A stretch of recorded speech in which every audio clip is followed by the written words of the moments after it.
In 2025, I played 183 games, more than I've played in any other year of my life. Of those, I played 147 games for the first time and beat 114 of them. I played a lot of big games, I played a lot of small games, I played a lot of new games, I played a lot of old games, I played a lot of hard games, I played a lot of easy games, and I played a lot of weird games. Those are my favorite. And in this video, I'm going to talk about every single one of them. Some will be reviews, some will be analyses, and some are just discussions and rambles. All of them make up a journal of an entire year of my life, the important parts of my life, which are the video game parts of my life. And soon, they'll become a part of you too. You will find your next favorite game in this video, your money back guaranteed. Can't say the same for your time though. And with that, we're going back to the past. Back to December 2024. Alright, I am recording now. It is currently late December in 2024.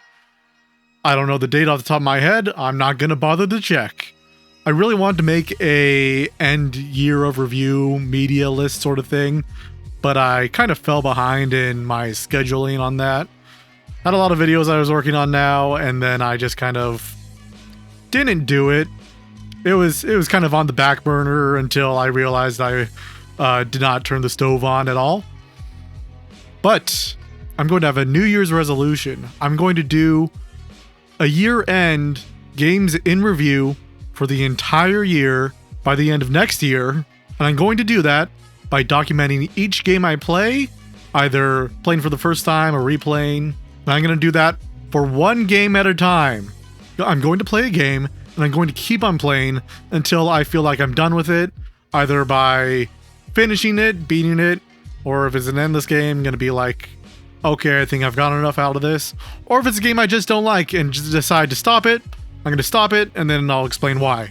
Like a lot of people, I have a lot of games that I've been meaning to play, and I think that this structure is a good way to encourage doing that. I've occasionally done something similar where I just go through all my backlog and just try to get as much done as I can, but I always kind of fizzle out. That's not a bad thing. You don't have to clear out your backlog. I don't think that's something that you need to do, but it's just a good excuse to try a variety of different games and sort of broaden horizons. It's not the completion that matters, but more of the exploration that matters in this way to me. So yeah, feeling good about this. I think it's going to be a lot of fun. Let's see how it goes. Mario in the Multiverse. Now this is such a great way to start off.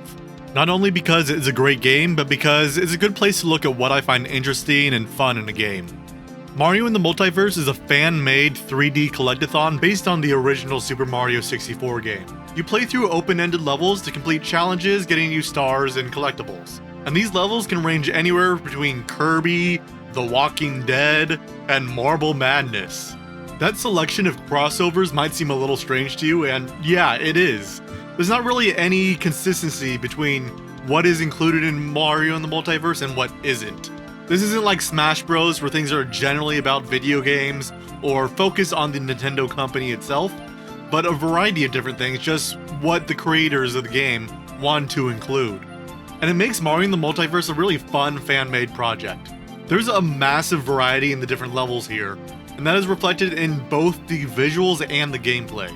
There's a bit of an amateurish quality to its execution, but that's part of what makes it feel so personal and unique.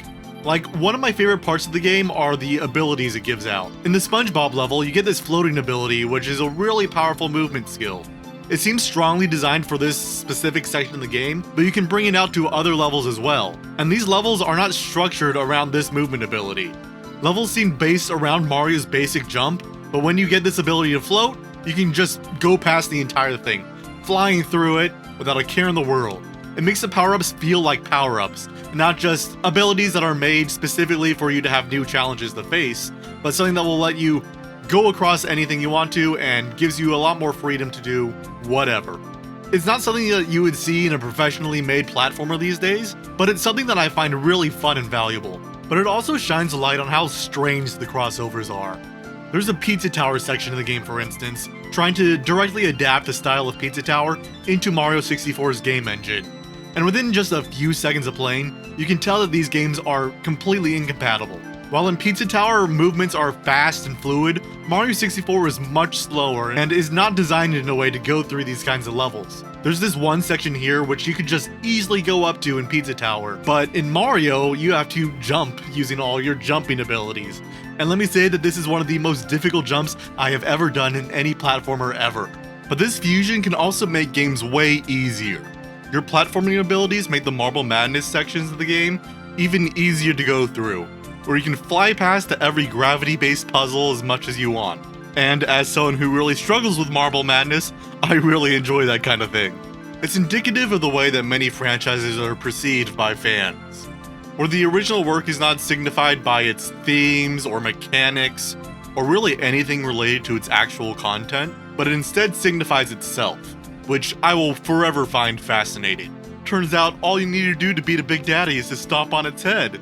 Why didn't you just do that, Jack Bioshock? Also, there's this one section of the game which I have no idea what it's referring to. I thought it was a horror game based on the very basic setup of it, but then there's this one section of the game which is an abstract surfing music kind of thing, and it makes it even more difficult to discern what it's referencing. I don't want to know what it is, but I find it very funny. It's like seeing a fandom you've never heard of on your feed. Speaking of weird crossovers that I don't know the reference to, here comes Blade Strangers. All the talk I did about crossovers reminded me of this game that I bought a while ago but just haven't played. It interested me as an indie fighter I've never heard of, because on the advertising I saw Umahara Kawase on the very front. And you may be asking, what is Umahara Kawase? And that's exactly what interested me. Like, this is a pretty obscure game series, but they put it right front and center of their crossover fighting game. And it's not like they didn't have better choices. They have Cave Story, Shovel Knight, The Binding of Isaac in it. But no, they just went with Umahara Kawase, which nobody knows. And those 4 franchises I just mentioned are the only references I get. Nothing else in this crossover makes any sense to me, but I'm enjoying it anyway. It's a pretty decent traditional fighter with like some Smash Bros. Simplified controls, which is fine I guess, but as someone who's used to traditional fighters, the controls feel really weird to deal with. I completed 2 different story modes in this game. I did the Umahara Kawase, of course. I've only played the first game in the series, but my understanding is that she was just like a mute character just in this abstract world. But in this game, she's a cook, which kind of makes sense with all the fish that she's been reeling in. I never really thought of that before. But what's really interesting is that the implication in this game is that she just eats whoever she fights. And she outright says that she's going to eat the Mimiga from Cave Story. And one of her special moves is carving people up and preparing them as a meal. And what's better is the Binding of Isaac, where they're taking this Isaac, who is an abused child who is crying all the time, and bring him into a fighting game with story justifications for why he's getting beaten up. So they have all these different characters from a bunch of different franchises, and they have to justify why they are beating up this abused child. It's really something. I only played this for about 30 minutes, but I had my fill. I had a good time. Picayune Dreams is the first game this year that I decided to drop, which is really too bad because there's a lot I really liked about it. It's part Vampire Survivors like Bullet Heaven, and also part Bullet Hell as well. You start off a level killing lots of enemies and getting lots of upgrades, ending in a boss that requires a lot of dodging and technical skill. It's a good solution to a problem that I personally have with the Bullet Heaven genre, because most of the ones I've played end up not having any challenge or strategy that I like to have, where it feels like I'm just walking around and grinding for a lot. But Picayune Dreams doesn't have that at all. I feel encouraged to maximize the amount of experience I get during the Bullet Heaven part of the game, so that I can use that experience and strength in order to make the Bullet Hell section easier. It has a great gameplay loop in that way, where you get a bit of a balance between both of the sections. But my main issue with the game is that there's these Yume Nikki style horror surreal sections in the game. Now, I like surrealism, which is something that this game was tagged with, but I do not like horror, which for some reason isn't in any of the game's tags. I can't handle horror very well. I'm a big ol' wimp. I enjoy horror movies a lot, but horror games, for some reason, I can't handle it. It makes finding new indie games pretty difficult for me sometimes, because so many of them start off with like a regular ass game, and then it turns into horror as like a twist or whatever. And that's just, it's not something I enjoy very much. Hopefully that doesn't happen again in this video. We'll see. So this makes Picayune Dreams the first game in this series that I'm going to drop. And for me, dropping means that I'm not going to play it in the near future, but I might pick it up again eventually. And I'm going to distinguish that with Abandoned, which for me means I really don't like this and I don't think I'm ever going to play this. Whereas this dropped, it means that I like something, but for whatever reason, I just don't want to get into in the near future. Like, Picayune Dreams is a lot of fun, and I'm really enjoying it, except for the whole horror aspect, which might take me some time for me to actually want to get into. Something must have put me in a twin-stick shooter mood, because Atomic Crops is also a roguelike twin-stick shooter. And it is also, technically, a farming game. The game is structured in a way where you're fighting waves of enemies, but between all that, you're doing farming and planting and harvesting and all that stuff. But while taking the aesthetics of a cozy-like game, it's really anything but. This is some of the least relaxing farming I've ever seen. It's a game that's very heavily focused on multitasking, where you have to fight enemies and farm at the same time, which can be pretty difficult at times.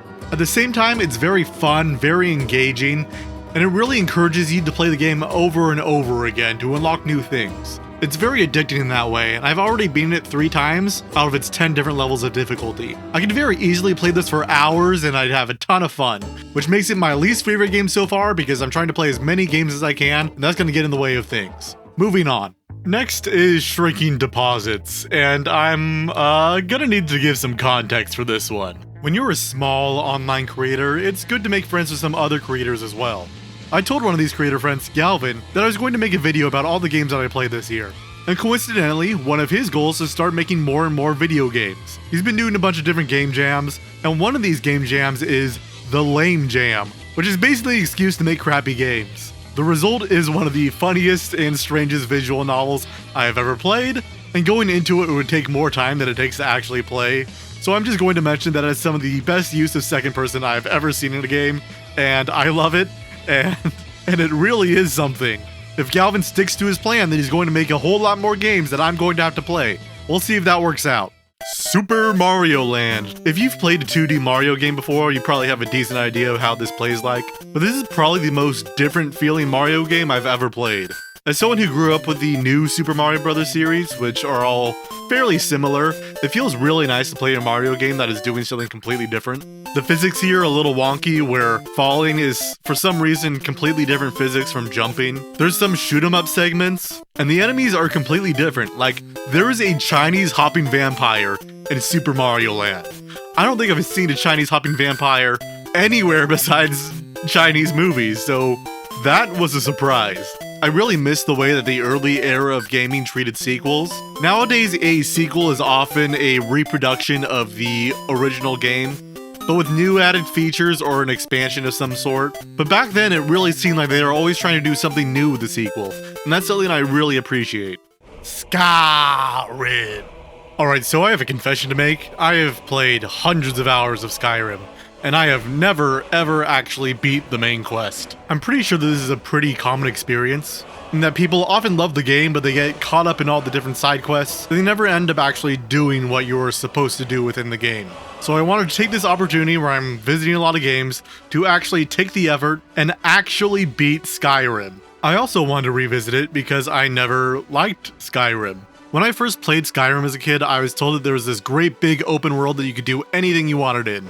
That it was the ultimate game that could provide basically any experience you wanted. So I went in wanting to roleplay as a thief, where I'd go through lots of different heists and find all the rich people and take as much stuff as I could. But it eventually became clear that Skyrim wasn't going to provide me the experience I wanted to.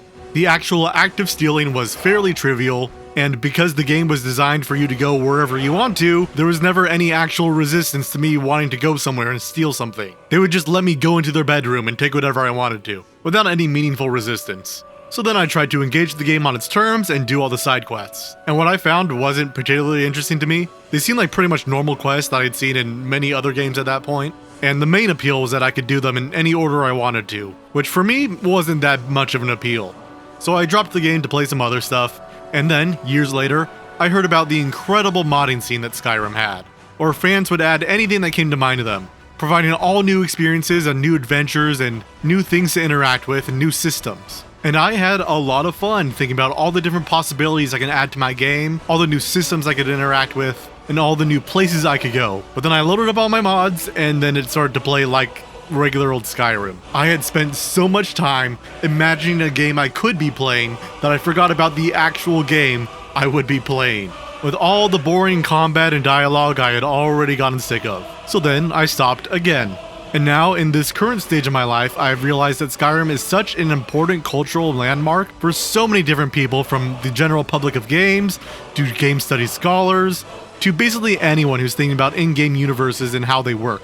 So I wanted to play the game again, just to check it out, and also so I could actually say that I beat Skyrim. I was hoping to have a narrative where I would revisit the game and end up loving it and seeing what it has to offer, where I would go along the main quest but end up stumbling along some neat new side quests, distracting me from my initial goal. But what ended up happening is I walked along, not finding anything interesting to me, doing the main quest, and then ended up glitching out so that I could never continue the main quest. I got to this little subquest where I was supposed to learn a word of power, a very easy and doable goal, but it just would not let me progress in any possible way. Based on what I read online, this is a fairly common glitch, and that you could reload a save to try and fix it, but all of my autosaves were rewritten in my troubleshooting, so I couldn't actually do that because I hadn't saved during this time. So that is my new, updated Skyrim experience. A glitchy mess that wouldn't let me progress, and I wasn't particularly enjoying anyway. I hope this is the last time I reinstall Skyrim. Down the Stairs is an adaptation of a comic by the same name by Seth.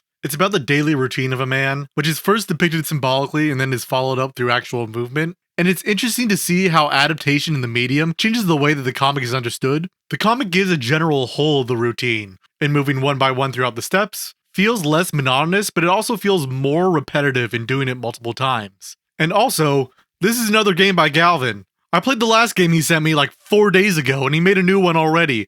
I don't know how he does it.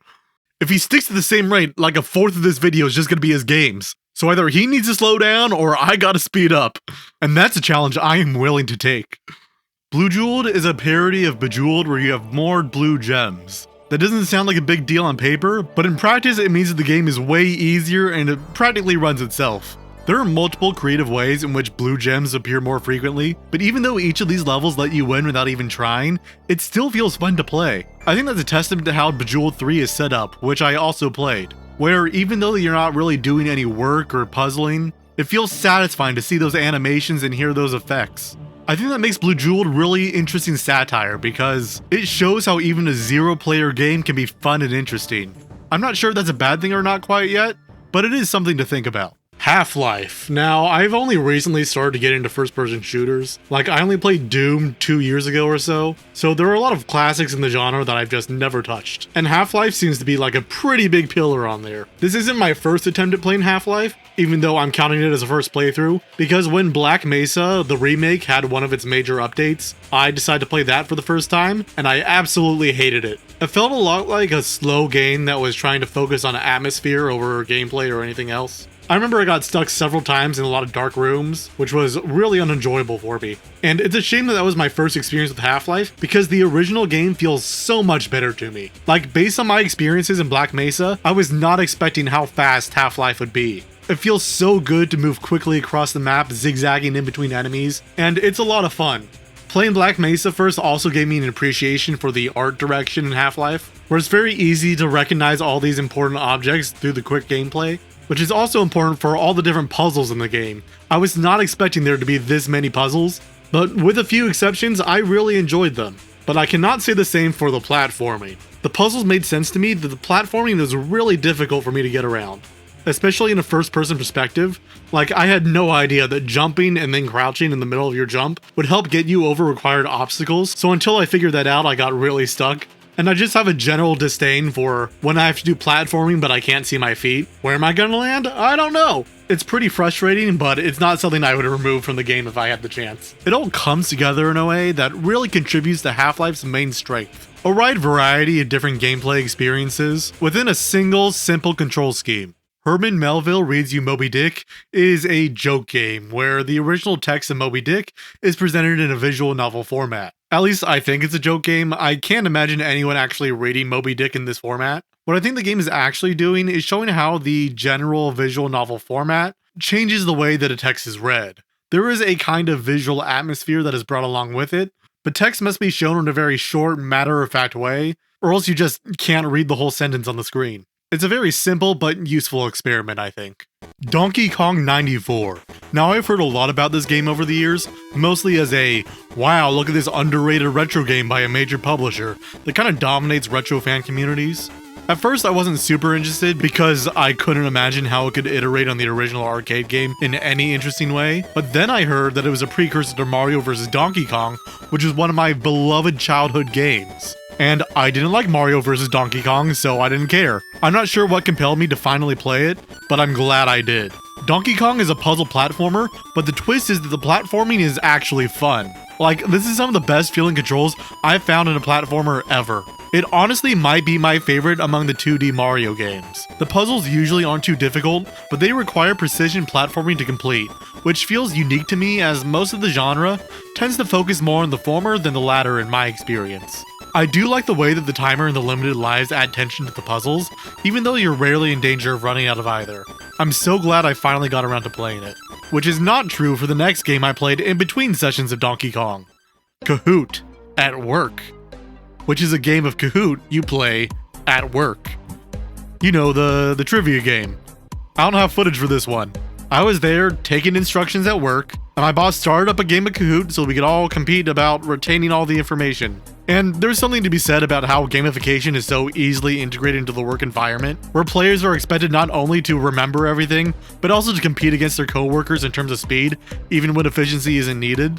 But that is way outside the scope of this video. I will say that my coworkers seem to enjoy it more than I did, so it's got something going for it, I guess. It also raises the question about what is considered a video game or not, at least for the sake of this talk about all the games I played this year thing I'm doing. And I've decided I'm not going to formally define it. I'm gonna go Wittgenstein over here. Family resemblance or something, I don't know. I also now realize that Duolingo is technically a game I'm playing, but I'm not beating that anytime soon, so it's not going on the list. Crazy Taxi! I recently got my first emulation-based console, an RG406V, and I decided to test its performance with the best Dreamcast game, Crazy Taxi. I love Crazy Taxi so much, I've been playing it for years. Basically, every time I see an arcade out in the wild, I have to check out if they have Crazy Taxi. They almost never do, but I do it anyway. I also have the Steam version and the mobile version, and it's just not the same. The controls don't feel quite right, and I think some of them don't even have the iconic music, which is awful. That's like half the reason to play Crazy Taxi. But now I can just play the best version portably whenever I want, and my prediction is that I'm going to be doing that fairly often. Super Mario Land 2. I realized that I kind of accidentally played almost all the Mario games on Game Boy, at least the mainline ones, so I decided to finish up the last Mario platformer as well. It's interesting comparing this to the first Mario Land, because Mario actually looks like Mario in this one, but in order to do that, they had to scale Mario's body up, making him a much larger part of the screen. This means that movement ends up being a whole lot slower, with one of the smallest jumps I've seen in a Mario game. To compromise, the level design is a lot less focused on precision platforming and a lot more focused on exploration and finding new areas. It's very similar to Super Mario World in that way, whereas the first Mario Land is a lot more like the NES games. It's a shift in focus that I don't really appreciate, but there are some good moments of discovery and surprise. What really got me though was the final level of the game. The last level is way harder than anything else in this game, and I love it so much. I probably spent like half my playtime just trying to beat this level by itself.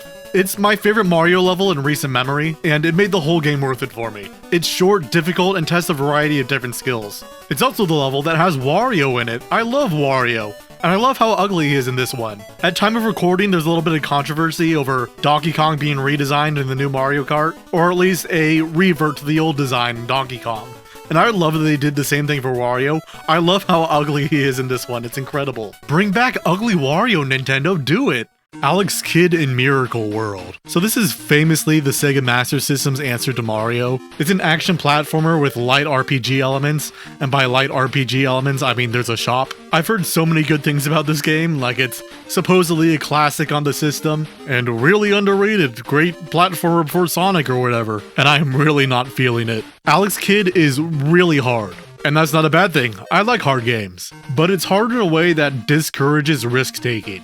Every time you get hit, it's a one-shot kill, you're dead. And after you lose all your lives, you go back to the very beginning of the game with all progress gone. And that isn't exactly atypical for the era, I like that kind of thing, but the way Alex Kidd does it is just infuriating. The main attack you have in this game is just a little punch, It's incredibly short range and just goes right in front of you. And there's usually only like 1 or 2 enemies that are either stationary or moving in place. And there's no time limit. And with all these game design decisions combined, it means that optimal play means going through this game as slowly as possible, just whittling away at each enemy, and taking 0 risks whatsoever. You can compare this to something like Ghosts and Goblins, which is much more difficult, but it's a whole lot more fun. Because enemies are constantly coming at you and you need to think of new strategies on the fly. Whereas with Alex Kidd, when you restart the game, you're doing the same exact thing over and over again. I think this is why people have a nostalgia for this game, because if you're a kid with lots of time just playing the same game over and over again because you don't have money, it feels like a game where you're getting better and better, but in reality you're just doing the same thing over and over again. Very boring, do not like. Also, the jump in this game is just so strange. It seems like the jump is accelerating instead of decelerating like every other platformer, which makes it feel floaty and inconsistent. I hate it. I'm feeling pretty glad that Sonic replaced this dude. Highly responsive to prayers, also known as Touhou Project 1. I think I'm one of the only people whose only interaction with Touhou is through the games. Touhou has this great big fandom of a bunch of different stuff, but all I know about is that I played some of the earlier Windows games when I was a kid. I played a lot of 6, and I think I've gone up to 10 or so. I know nothing about the plot of Touhou. I don't know any of these characters' names. If I ever see dialogue in a Touhou game, I'm just skipping that. I'm just going to the gameplay. Most of the Touhou series are bullet hell shoot 'em ups. I guess you could technically call this one that too, but it's set up more like a breakout game where you're flipping a bunch of cards that you move around with the ball. It's a unique combination of genres that I really enjoy, and I'm honestly surprised I haven't seen before. Feels really nice to run around and dodge stuff while being strategic with your shots and not just holding down the shoot button the whole time. And it's really impressive to me that an indie developer made this so early on. It's incredible. I will say that my game seemed to be glitched out. I got like no text on this, and I'm not sure what went wrong. But the gameplay worked fine enough, so whatever. Rock Band 4. Played this one at a party. We did one of the story modes. I think it's supposed to be the shorter story mode from what I can gather. It's basically just a comedic backdrop for the regular Rock Band gameplay. I think it's probably one of my favorite party games. It's like karaoke, which is classic, except you can have other players doing the other instruments or whatever. It also feels less embarrassing for most people for karaoke, because other people are just focused on the rest of the gameplay instead of focusing on your performance specifically. You are scored and ranked based on your performance though, so maybe in some circles that could be a problem when people are competitive. But I have not experienced that. Rock Band 4 is a good time. Was it more fun than doing anything else at a party? I don't know, party games are kinda hard to talk about that way. Sophomore Slump, another Galvin game. This is a Twine game made for a game jam where you're supposed to make something based off of a song. This was inspired by The Group Who Couldn't Say by Grandaddy, a song and band that I don't know. It's a nice little vignette for what it is. I honestly don't have a lot to say about it, but I'm just amazed that he's still making games so quickly. Let's see if he keeps it up, because this is the end of month 1. I want to take this opportunity to do a little reflection and review. At some point this month, I realized that what I structured as a year-long challenge is kind of just what normal gaming YouTubers do. They play a lot of games, they take a short amount of time to talk unscripted about each one, and then they make a video about it. They just do it in many different videos instead of just one. But I kinda like the way I'm doing it. This way I get to do a wide variety of stuff, new and old, big and small, and give them an equal amount of attention. It does mean that the format is biased towards shorter games, because I can play more of them in the same amount of time, but I'd say that's a good thing. Given how underappreciated short games are in the current climate, I'm doubling down on giving them the spotlight they deserve. Next month, I'm doing a theme. Flash Game February. It won't exclusively be about Flash games, but I do want to put a focus on them. Shopping Cart Hero is the quintessential Flash game. It's a simple premise. Go down a hill in a shopping cart and see how far you can go. Basically, every element of this game is emblematic of Flash games to me. It is short, simple, 2D, arcadey, score-based kind of gameplay, but with additional gameplay elements that you can never do in an arcade. Really simple stick figures that work well in Flash-based animation. There are upgrades that are retained in between sessions, and it's physics-based, which for whatever reason were really popular back then. It all adds up to this unique experience that you can immediately place as a 2000s Flash game. I also played the sequel, Shopping Cart Hero 2, which is also emblematic of sequels in Flash games, because it's basically the same stuff with reused assets, except there's more upgrades and more grinding, and it feels designed to make you play it as long as possible. There may not have been as many games with microtransactions back then, but ads still created monetary incentives that changed the way the games were designed. I played this game just as long as it took for me to beat the first game, and I only got like 2-3 upgrades. It's ridiculous. QWOP. Now, this may be kind of strange to say, but I think this might be the most popular indie Flash game. I can't think of anything that has had the same popularity and staying power as QWOP. Because there's really nothing like QWOP. If I had to assign it a genre, I was thinking probably like a physics-based puzzle game. Making the very basics of movement into a needlessly complicated system is such an ingenious idea, and I love that Bennett Foddy did this. It's a rage game, sure, but it's different from all the other ones. Learning QWOP is truly rewarding. I've never been able to beat this game, but getting better, bit by bit, feels so good. But the difficulty and initial frustration means that I can't really imagine anyone ever replicating its success now that the browser-based game is kinda dead. Every currently existing game platform could not allow QWOP to exist in the way that it does. And I think QWOP will forever remain unique. Lake is a mail delivery game that has very little to do with the lake. It's a slow, slice-of-life kind of cozy game involving fetch quests and steering the narrative through dialogue choices. The story is a well-worn going back to your hometown kind of thing, and what's interesting to me is that it's necessarily driven by doing tasks for other people and not by the main character's needs or desires. I think I remember Shira Chess writing about how the fantasy of many of these kinds of games revolve around being able to help other people while having no material concerns of your own, and I definitely felt that here. Unless you go out of your way to help random people, there's not really a lot of intended content here.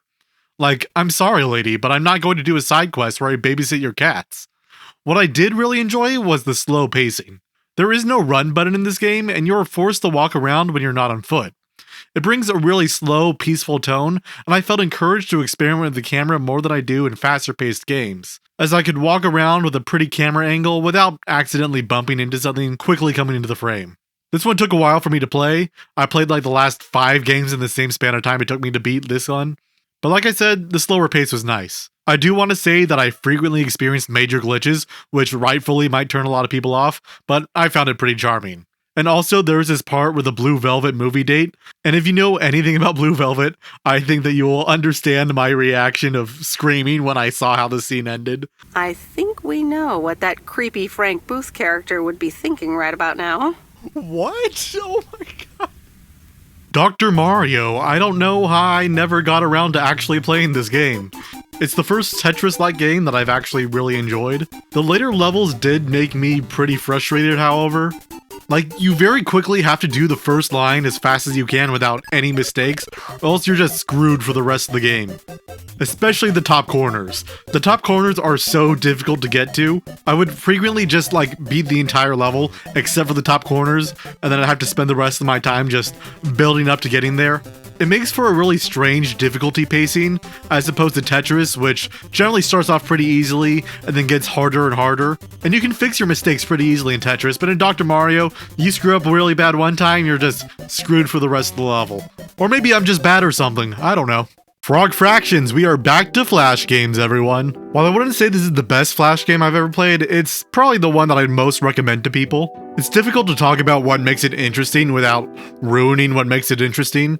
Frog Fractions is iconic, and it might be the Flash game that lasts longest in the cultural imagination. It's a game that works best as a Flash game, as something that you can share easily for free, without any setup, and just play in 30 minutes. I think most people would agree that Frog Fractions 2 couldn't really recreate its success, which means the first game remains unique and interesting. Level Up is another Flash game, which I don't think was ever very popular, but for whatever reason captured my love and attention. It's a time loop RPG platformer, where you gain experience by performing actions. It doesn't really do a lot of interesting things with that concept, but I think it's a lot of fun to just jump around and level up and collect things. A very simple joy. This was supposed to be like a demo for another longer game by the same creator, but I don't think that ever really worked out, which makes sense to me.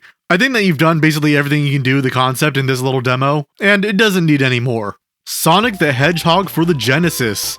I have no idea how it took me so long to actually play this game. I haven't played any Sonic games for the Genesis, although I have played the Master System Sonic. What really got me in this one was how slow it feels. I figured there'd be a big focus on speed based on everything I know about the series, but it's honestly a very careful and thoughtful platformer. Until you memorize the level, it really feels like I just want to go slowly through everything, because there's a lot of precise platforming and a lot of traps.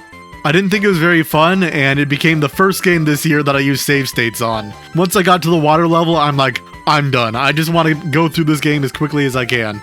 The very careful and precise platforming combined with the inertia mechanic went against everything I thought about the series. I think I got this misconception because my very first Sonic game was Ultimate Flash Sonic.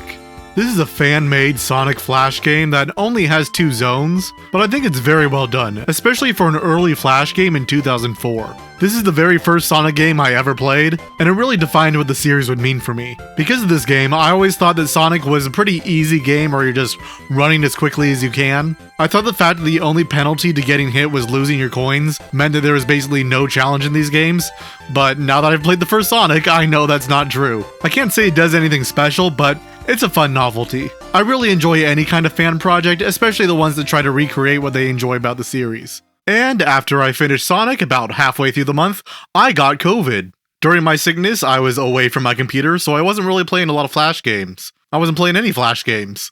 Instead, I was playing some simple games that I could play in my bed, which means that Flash Game February ended a little bit earlier than I scheduled, so I only ended up playing Flash games for like half the month, and that adds up to about 5. But now that I got back to playing them, I'll be visiting them from time to time. But for now, here are the cozy little games that I've been playing while I was sick. Pokemon Rumble was my first sick game. It was perfect for me during that time because this is a very simple game where you're basically just running around and fighting lots of Pokemon with one move that's randomly generated. It's very simple, and for that reason I've seen that there's like a lot of hate for this game in a lot of Pokemon communities, and I'm not quite sure why. It's true that there isn't a lot to it, but it is interesting throughout. You collect a lot of Pokemon in this game with a lot of different moves, and the game encourages you to swap between different characters very quickly and try new playstyles by giving you lots of different options and not a lot of recovery that lets you stick with the same thing for a long time. It was quick and easy, and that's what I really needed at the time. After that, I played some more Dr. Mario, and I have nothing to add about my Dr. Mario experience. I played some more Crazy Taxi. I love Crazy Taxi, that works for every single moment of my life. And I replayed some Mario 3, which is the very first video game I ever played. This is the perfect platformer to me. I love it so much. I used to play so much Mario 3 that I could just breeze through it, but now I have a lot more difficulty now that I'm out of practice. But again, a very good sick game because I didn't have to think very much about it. And now we are going into March. This is going to be a completely vanilla month for me. I'm not theming it.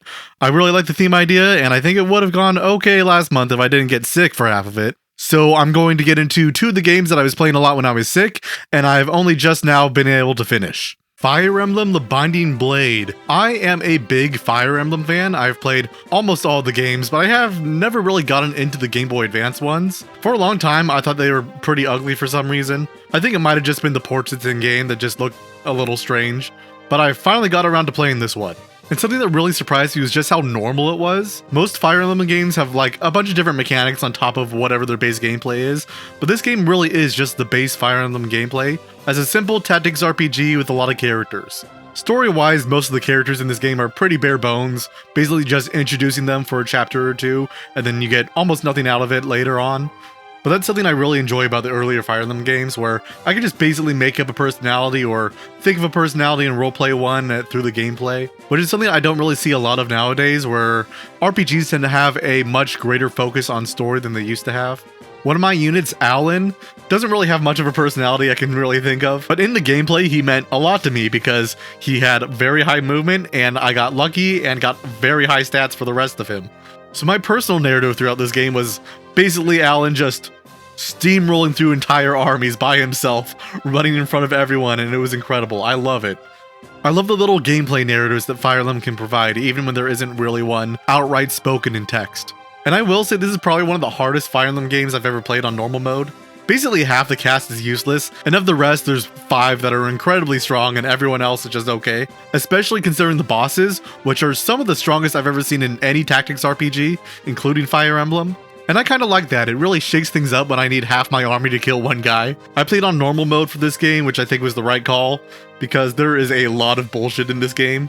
At least on a mostly blind playthrough like mine. Lots of ambush spawns, lots of gimmicky maps, but I think I'd really like it if I revisited on hard mode.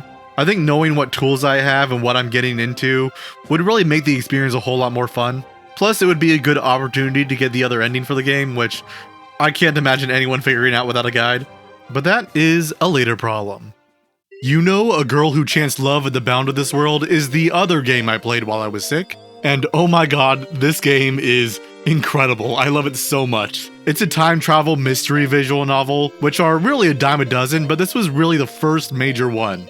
So many science fiction games have some amount of influence from Yuno, and I'm glad I finally got around to seeing it. I played like 10-15 minutes of this when I was a kid, right off of playing the Infinity series and the Zero Escape series, and I wanted to find something similar, but I very quickly realized that it wasn't what I wanted at the time because it's an eroge. I'm not going to explain what an eroge is, but as a kid, it wasn't something I was really interested in. It's not something I was really hyped about when I picked it back up, but now that I'm older, I can handle some aged anime stuff. I don't care that much. I'm about to sing this game's praises, but if you can't handle all that anime bullshit, then you probably shouldn't play this game, and I would not recommend this for anyone, but I loved it, so here we go. Like I said, Yuno is a time travel mystery game. It has that whole thing, the flowchart, where you do different routes and do slightly different things to change the timeline, and each time you go through the game, you learn new information and also learn new mysteries. So there's this great gameplay loop of trying something new, finding some new information, having that great eureka moment of understanding the story a little bit more, and then having a slight twist to get you back into the game and searching again. That sounds really simple, but for a big, complicated branching tree like this, it's actually really difficult. I've played a lot of time travel mystery games that are trying to do the same thing as this, but really the only ones I think are good at this are 2/3 of the Infinity trilogy and 2/3 of the Zero Escape trilogy. I don't even like Steins Gate very much, I'm gonna be honest. And without giving any spoilers, they do a really good job of making each route seem distinct. One is heavier on the sci-fi, one is more horror-oriented, another is like a spy thriller, and one is like an Indiana Jones archaeological thing. I don't want to overstate this, but there's just the right amount of genre differentiation to make it seem new and interesting.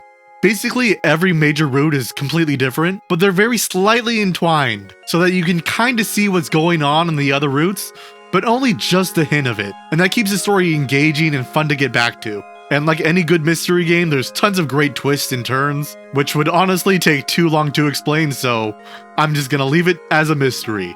Also want to say that like this game has the coolest time travel system I've ever seen. It's a relatively plausible version of time travel. They do a great big exposition dump, and I love great big exposition dumps, especially when you're talking about sci-fi shit. There are time travel equations in this game. My standards for time travel science are so low, if I see an equation, that blows my fucking mind.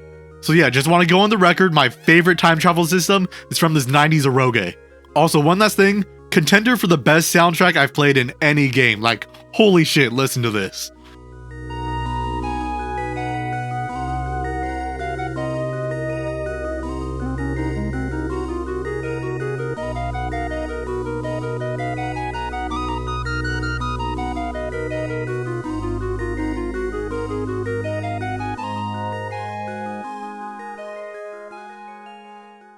Ten Beautiful Postcards.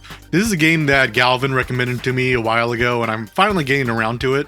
It's kind of a Yume Nikki style, wandering around and exploring a diverse area with different things going on. It feels like going through a museum and looking at all the different artwork and seeing what people have to think about it. Something that makes this different from a lot of other games I've seen in the genre is that there's a whole lot going on at any given time. The aesthetics are absolutely overwhelming. And there's a ton of different characters that have their own dialogue when you run into them. This dialogue usually isn't very in-depth or anything. They're usually pretty comedic in like an internet humor kind of way. Kind of like tweets, they're short and flippant, but they're also very pointed in their social commentary. It all comes together in a unique experience I've never really had in a game. The closest analog I can think of are experimental films that are meant to overwhelm you with sound and sight. And I'm really glad to find something similar in a game. Ouya the game. Okay, so some background here. A while ago, I just went on itch.io and sorted by new. I started adding everything I saw that looked kind of interesting. So the next few games you're going to see here are basically the results of that. Just checking out everything in a relatively unsorted, uncurated way, and just checking out what seemed interesting to me. So yeah, this is Ouya the game. It's very clearly a shitpost kind of meme game, where you're playing as a spinning cat who plays music whenever you're moving, and you have the ability to attract and repel different objects. I don't think there's any kind of point or win state or goal in this game, but I don't know, it's a fun little shitpost. I like it. Yuki Game. This is a very basic platformer that was canceled by the developer. It has very simple mechanics and very simple assets, and it doesn't really do anything outside the basic platformer tradition. There's only a few levels, and it's very clearly unfinished and unpolished. But the fundamentals of the platforming genre are so solid that I just really enjoy jumping around as a little guy and getting through levels. I'm pretty easy to please. Isles of Ariga demo. So this one stood out to me on itch because of how high quality the visuals are, especially in its genre because this is an arrow game. So the point of this one is that you're supposed to pick flowers and make love potions to get whatever to fall in love with you or something. I don't really know. The way I engaged with this is that it was basically just a game where I can explore a cute environment and pick lots of flowers. And I gotta say, that was a very fulfilling experience. I enjoyed doing that. I like that I have the space to enjoy this game in a way that is very much not targeted towards me, where I'm very clearly not engaging with the main point of this game, but I'm finding my own way to enjoy it. I'd love to find a similar experience that's focused on just exploring and picking flowers, but for now, I'm very happy with this one. If the full game is released and I'm still able to engage with it this way, I will unironically play it. I love this experience. I seriously cannot stop thinking about the death of Gilles Deleuze. So this is a visual novel that I think is set up in the style of diary entries. It introduces the main character and their life, and then transitions into the subject of the title, just ruminating about this guy's death. It introduces the concept of the eternal return, which I'm going to very flippantly reduce into a time loop, and after you read all 13 pages, it loops again to the very beginning. It's very clearly trying to show a lot of these Deleuzian concepts, and maybe for someone who's less familiar with that work, it might be kind of interesting or new. But for me, a lot of my experience was just having some disagreements over their reading of Deleuze, so that just kind of dominated my thoughts about this game. Very good title though, it caught my attention. Girl vs. Tower. This is another shitpost game. It's like an impossible quiz, just pick different options and see what works kind of game. It's filled with references to a lot of online memes and stuff that I don't really know, not super familiar with, and seems to be filled with inside jokes I do not get. That's all I have to say about this one. That is the end of my little itch.io exploration journey, and I'm gonna have to do it again because it's fun to see what's out there. Fire Emblem: The Blazing Blade. This is the direct sequel to The Binding Blade, and despite a lot of visual similarities, this game is completely different. The biggest difference for me was just how easy this one is in comparison. Each map in the previous game took me multiple tries to beat, whereas in this one, I could basically sleep my way through every single map. Part of that was that I was incredibly lucky with my Pegasus Knight Florina, who maxed out her offensive stats like almost instantly, but really the whole game is just way easier. I don't think that's a good thing or a bad thing, I enjoy both. Sometimes I'm in the mood for a big challenge, and sometimes I just want a relaxing romp, and this mostly satisfied the latter. The story though, I didn't especially care for. I wouldn't say it was bad, but I wouldn't say it was good either. It was just kind of there, and there's a whole lot more story than the last game, so I basically spent like half the playthrough just pressing the A button, continuing the story. My eyes just sort of glazed over it. So I would say this was just a basic fun Fire Emblem experience. Honestly, didn't really stand out. Tower of Chaos. This is a roguelike auto chess game that is heavily inspired by Teamfight Tactics, and by heavily inspired, I mean basically every single mechanic in combat is in some way copied over from Teamfight Tactics. Like every stat, every mechanic, and most of the characters' gameplay are almost exact ripoffs of Teamfight Tactics characters. I did not realize just how similar this is going to be when I was going into it, because I have played a lot of Teamfight Tactics. I used to be very good at it, but I stopped playing so I could explore some other games, and I wanted to try out some indie single-player Teamfight Tactics-like game, and I did not realize just how similar it was going to be, and that would be fine with me. I'm happy to play just Teamfight Tactics, but in a more permanent form, where I can just play it by myself without any requirement for multiplayer, but this game just does not live up to the task. First off, I want to say how it incorporates the roguelike section. So the power of the auto chess genre is how flexible you can be. Like, you can go into an auto chess game and just end up with a crazy composition that you would never think of in a real game. A good auto chess game has a lot of experimentation and trying new things. But this is a roguelike with a meta progression system, and that meta progression system restricts basically everything you can use until you've played hours and hours and hours. Like, I played about 6 hours of this, and I didn't even get like a fourth of the characters I wanted. So for the first few hours of this game, you're going to lose over and over and over again, trying to get the same composition every single time without very much variation. It's infuriating.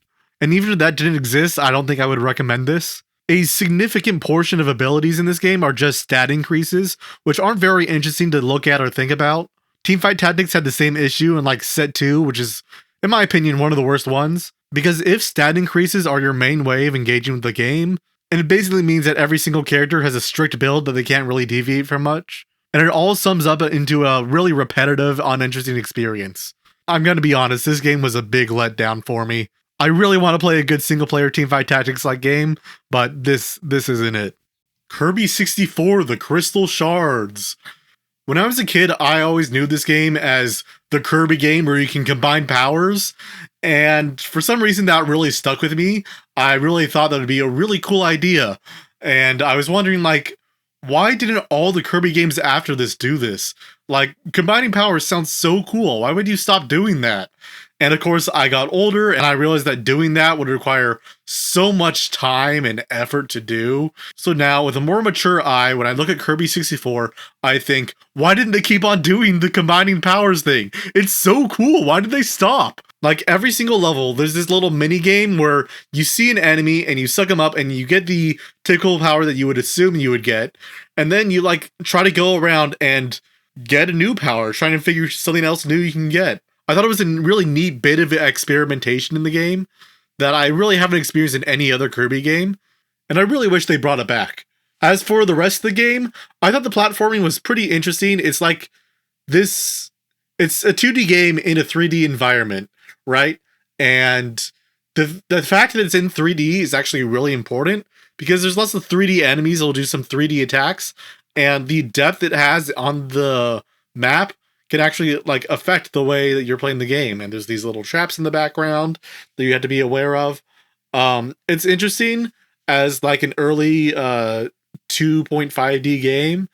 I don't think that I love it, but it is interesting. I have to say that. And because there's so many traps and things, this is pretty much the hardest Kirby game I've ever played by far. Like, nothing else in the Kirby games come close. Kirby games are usually pretty... I never have any trouble with anything in a Kirby game, except for this one. The final boss is difficult, some of the later stages are difficult, and when I say difficult, I mean I died like maybe 2-3 times. But really, my main takeaway is that combining powers is really cool. Kingsway. This is like an old school RPG kind of thing where there isn't really a story, but you're just going on an adventure and leveling up and doing quests.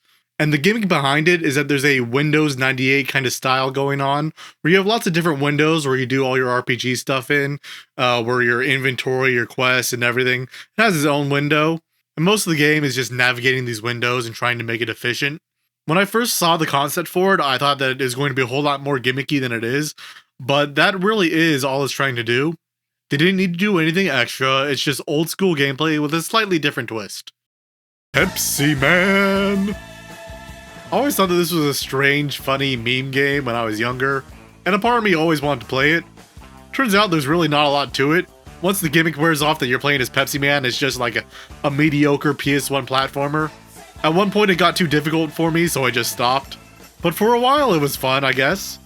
I can't even complain too much about it being an advertising game, because really every video game is an ad for itself. I don't see any difference between playing a Pepsi Man game and, like, playing a Mario game when there's Mario sodas out there. I don't think anyone would talk about Pepsi Man if it wasn't Pepsi based, but it does have that theme going for it. It's April now, let's go. Venoneth is a marble-based platformer, and what interested me about this game is that, unlike most marble-based games which have pretty abstract environments dedicated to level design, this game is more full and atmospheric, with large open-ended levels that feel more that they have a sense of place than just for level design. It has a very sci-fi aesthetic, even though it's not delving into any, like, actual sci-fi stuff. There is no story in this game, which I love. It's just pure marble-based gameplay. And the focus on abstract environments really brings a kind of experimental kind of feeling to it. Like, it kind of feels like an art installation in a museum, and not like a world that you're transported to. That unique feeling really got me hooked, and it paid off with some fantastic platforming and interesting puzzles. And honestly, I kind of want more marble-based games. I love that feeling of momentum you get in a lot of 2D platformers, and that doesn't really translate to a lot of 3D platformers, and the marble-based gameplay really adds to that. Akinator. This game is basically 20 questions, but for different characters, where the genie is asking you a bunch of different questions and trying to figure out what your character is. And a lot of people try to play this game like 20 Questions, where you're trying to beat the genie by thinking of a character that he can't guess, which is fairly trivial. If you have any experience with obscure media, that's pretty easily doable. The way you're supposed to play the game is to think of a character the genie will guess on the first try while being as obscure as possible, where no one else has guessed that character in a long time. And that actually creates an interesting dynamic where you're trying to think of characters that are pretty obscure but not too obscure. Something that someone else has reasonably done before, but something that most people haven't. You get little different awards for how well you do, and I got 7 black awards, which are the highest ones possible. And I'm going to list the ones I had to give you a sense of kind of what they were looking for. Maria from the anime Sayonara Zetsubou Sensei, Princess Tomato from a game I don't know the name of, Saki from Sin and Punishment, the Huntress from Pixel Dungeon, the Dark Train and Bunny-O from The Legend of Zelda Spirit Tracks, and the Dean from China, Illinois. I'm willing to bet that you're not familiar with most of those characters, but that's kind of the fun. Trying to guess obscure stuff and feeling like you're on the same wavelength as other people who also did the same thing. It gives a really nice feeling of sharing a moment of nerdiness. Against the Storm. This is a city builder, and I can't really tell you much more about it because I dropped this pretty quickly. I'm not going to say it's bad, but it's not for me. I played about an hour of the tutorial before deciding that, I wasn't having fun, and I don't know where I'm supposed to find the fun, but it's well reviewed and people seem to like it, so it's probably just not for me, I guess. My take here is gleefully uninformed, and I'm okay with that. Kingsway. I've been playing a whole lot more Kingsway for whatever reason. I found that it's a really relaxing way to play a simple RPG. I really enjoy its quick pace and menu-based interface, but sadly, it's another roguelike that I got addicted to, so I really need to uninstall it. Super Mario Bros. Crossover. This is basically a remake of Super Mario Bros. 1, except you can play as a bunch of different 8-bit characters. And the cool thing about it that I don't see in a lot of other fan games is that it tries to recreate each of those different characters' gameplay from their original games as well as possible within the Mario Bros. Universe. This doesn't always work perfectly. For example, Simon from Castlevania has a jump that's really low, so they gave him an extra jump so he's actually able to complete the levels. But overall, I think it's really neat that you can play these games in a completely different way. I remember thinking this was really cool as a kid, and I think I might have even beat it. But now I just think it's kind of a fun novelty. I think it's very interesting how you're navigating a world that is not designed for you in a game. Which is conceptually interesting, but it's kind of boring to be honest. Beating a Mario level as Samus is completely trivial and it's not really worth doing. But it's really cool to have the option. When the Past Was Around was a short point-and-click adventure game about a woman's relationship with music and a humanoid owl. The game has no dialogue and the story is largely driven by symbolism and gameplay. I would say that the intended representations here are rather blunt, and they don't leave a ton of room for varied interpretations, so the more abstract sequences here are used more for emotional power than as flexible openings for audience decoding. But there is room for interpretations of degree. Like I said, the story is mainly about the relationship with music and the owl, and these two relationships are paralleled in the story, but it's not clear which takes priority. Is the romance a metaphor for creativity, or vice versa? Or even both? The parallels make a lot of sense for most of the game, where it works for really any interpretation, but without getting into spoilers, the ending sort of flips that on its head. If the game is about a love for music, then the ending is beautiful and inspiring. If it's about love and romance, then the ending is eye-rolling at best. Either way, the game is really interesting from a design perspective. Lots of small decisions with the point-and-click format work well here, especially the genre's good old clicking randomly rushing to find things. It gives a great feeling of desperation that resonates with the narrative in an emotionally impactful way. It's a short playthrough, so I recommend this if you want to check out some interesting video game storytelling design, or if you just want a cute, cozy narrative. Monster Sanctuary is a JRPG Metroidvania with monster catching, a combination that might sound strange, but it works surprisingly well. I'm going to start with the monster designs because I personally think that's the most important part of a monster catching game. As someone who played a lot of games that are strongly inspired by Pokemon, this is a surprisingly difficult thing to get right. A lot of the time people go way too far into copying Pokemon that it feels like a knockoff, and other times designs go in a completely different direction but end up lacking either aesthetic diversity or cohesion. But Monster Sanctuary absolutely nails it. It kind of feels like a mix of Pokemon and Dragon Quest monsters, with magical animals, man-made mechanisms, and traditional fantasy creatures all at once. Each monster has their own specific skill tree that gives them different possible roles and utilities, which all felt unique and interesting in their own way. I loved this aspect because it made me think of all the game's systems and made me seriously consider using each monster I saw. It ends up being some of the deepest gameplay I've ever seen in a JRPG, and I think it might be some of my favorite combat in any traditional JRPG, period. And each monster has their own overworld ability that opens up your options to traverse and solve puzzles. The combination of Metroidvania and monster catching genres feels so smart and intuitive that I'm surprised I haven't seen it before. Unlike a lot of, say, Pokemon overworld abilities, it really feels like each monster I catch is part of my team and contributing in their own way. There's also a very simple children's cartoon plot, a good versus evil sort of storyline. It's not super interesting, but it sets a comfy tone, which is really all I'm looking for from this kind of thing. Overall, Monster Sanctuary was a ton of fun, and I'm already looking forward to replaying it to try out some new monster teams. It's rare that I feel so much freedom in team building, it's honestly such an incredible game. Super Kiwi 64 is not a Nintendo 64 game, but is instead a retro-styled indie platformer. It's a short little collectathon where collecting items is really just an excuse to use its fun platforming mechanics. Movement feels good in this game, and that's really all you need to have fun sometimes. It has a really cute, cozy feeling to it, but there is one level that is like genuinely really strange and creepy, and that really makes it feel even more authentic.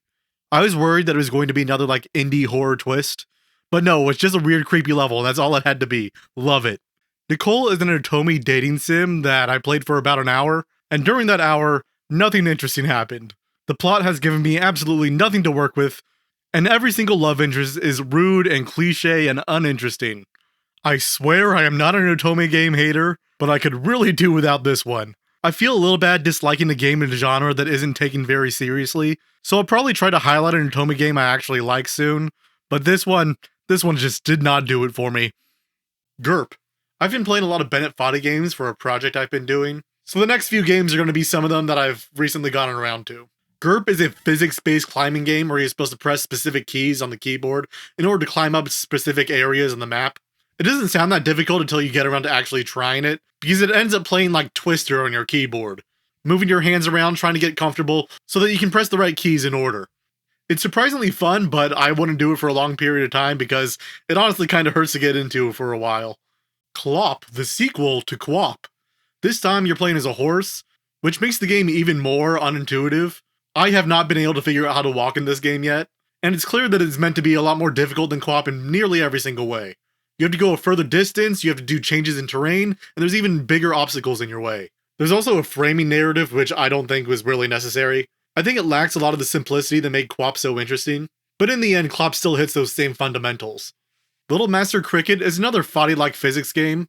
It has the classic unintuitive controls, but honestly, it's not really frustrating at all. It's a high score-based game and you're really just supposed to hit the ball into the right areas. So it's unintuitive, sure, but it's not really frustrating in the same way. I could even see this as a mini-game in some commercial game, which is strange considering the rest of Foddy's output. Getting Over It with Bennett Foddy is my favorite game of all time. When I first played it, I was getting over a breakup, and now I just play it whenever I'm getting over just anything at any time.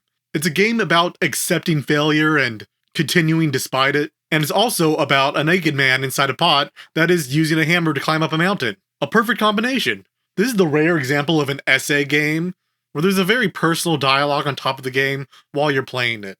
I've talked about this game before, and I'm sure I'm going to do it again, so I'm going to leave it at that. But man, every time I replay it, I just love it even more and more. I never really have any difficulty getting at the mountain these days, but it's still really fun to do, and I still make mistakes that I still have to accept and understand. I will never stop loving Getting Over It. Incredible Crisis is a cinematic minigame collection, and honestly, when I'm looking for cinema in a movie, this is exactly what I'm looking for. It is that perfect B-movie vibe where lots of crazy shit is happening, and there's not really a lot of good explanation for it, and the minigames that are included just make it feel even more absurd. And what's amazing to me is that this is a hyperlink game. Lots of different narratives are coming together all at once, and the full story is really only understood after you play as the other characters. It's funny, it's bombastic, and it's filled with random references to 90s movies. David Cage could never. Winner vs. Loser. This is another Bennett Foddy game about track and field like QWOP. The gimmick in this one is that there's only one button. You have to press the Z button throughout the entire game.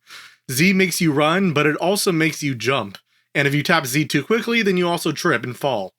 So the difficulty in this game is performing all of your different actions through just one button, which requires a remarkable amount of precision. At least you're playing it the correct way. I just spammed Z and it seemed to work, so whatever. It doesn't exactly punish you if you don't play the way you're supposed to. Final Prompt is a Bennett Foddy game I find impossible to parse. There's a bunch of balloons on the screen, like Balloon Fight or something, and I think that you can somewhat control the way that they move, but that's all I got out of this one. I have no idea what's happening in it, and I have zero takeaway. I'm sorry. This is the limit of me as a critic.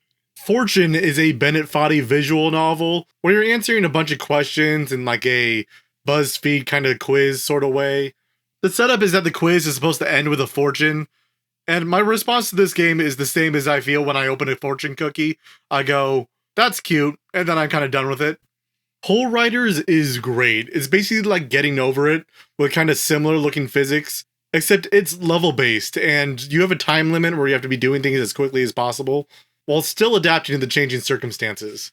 I didn't imagine the Bennett Foddy style could translate so well into this little bite-sized area, but I've been proven wrong. Evacuation is a puzzle roguelike, and it's a pretty big departure from a lot of Bennett Foddy's other work. You're basically in a spaceship, opening a bunch of doors, trying to kill all the monsters and keep all the crewmates alive. Every door has a color, and every door the same color opens and closes at the same time. I found that the puzzles in this game just aren't very interesting. There's almost always a very easy solution to win, and I never really have to do a lot of thinking for it. Foddy himself said that this was a game that he was disappointed in, and I have to agree. And we are now in May. I've been pretty busy lately, so I haven't been able to play a lot of games. And I also noticed that I've been talking about the games less and less in like a shorter period of time, so I'm going to try talking about these games for longer, sort of expanding the range of what I'm saying. I don't know how that's going to work out, but let's see how it goes.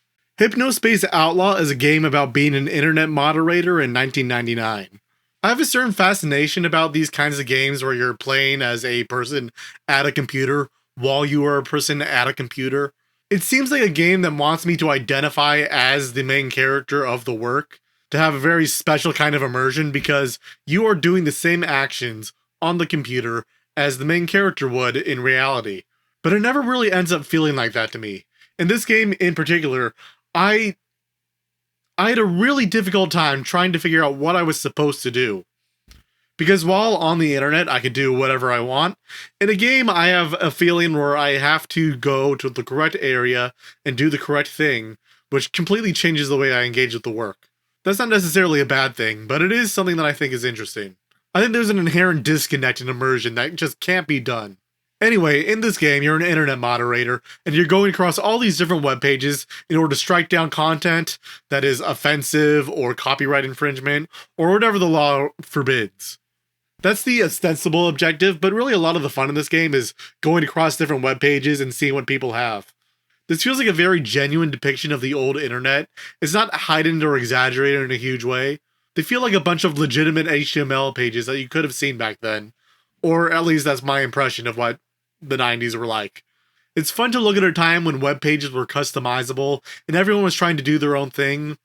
It's like a collage of diversity of strangeness, where you see professional web pages right next to some 15-year-old doing whatever. It's honestly just a ton of fun to explore. It's also curated in a way that like the real internet wasn't.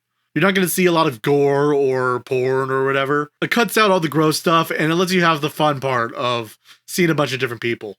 And none of it is uninteresting. It seems like there's always something going on in this game to find. And that aspect of the work is interesting to me. But what I find really annoying in this game are the main objectives. In order to progress the story, you need to be doing things that in reality I would never do. You have to intentionally install a few viruses, which is insane to me. I am very careful on my computer. I do not download files that I do not know about. But in this game, I have to install them and I have to execute them. And then I have to I'm supposed to feel surprised when it ends up being a virus or whatever. And that doesn't feel authentic to me. The story is also very individualized. There are a lot of ethical problems in this game, where this big tech corporation is doing a bunch of weird stuff, and the systemic issues there aren't really called into question. Instead, there's a main villain who you're supposed to recognize as, doing the wrong thing, instead of larger structural issues that led to the negative events in this game, without going to spoilers.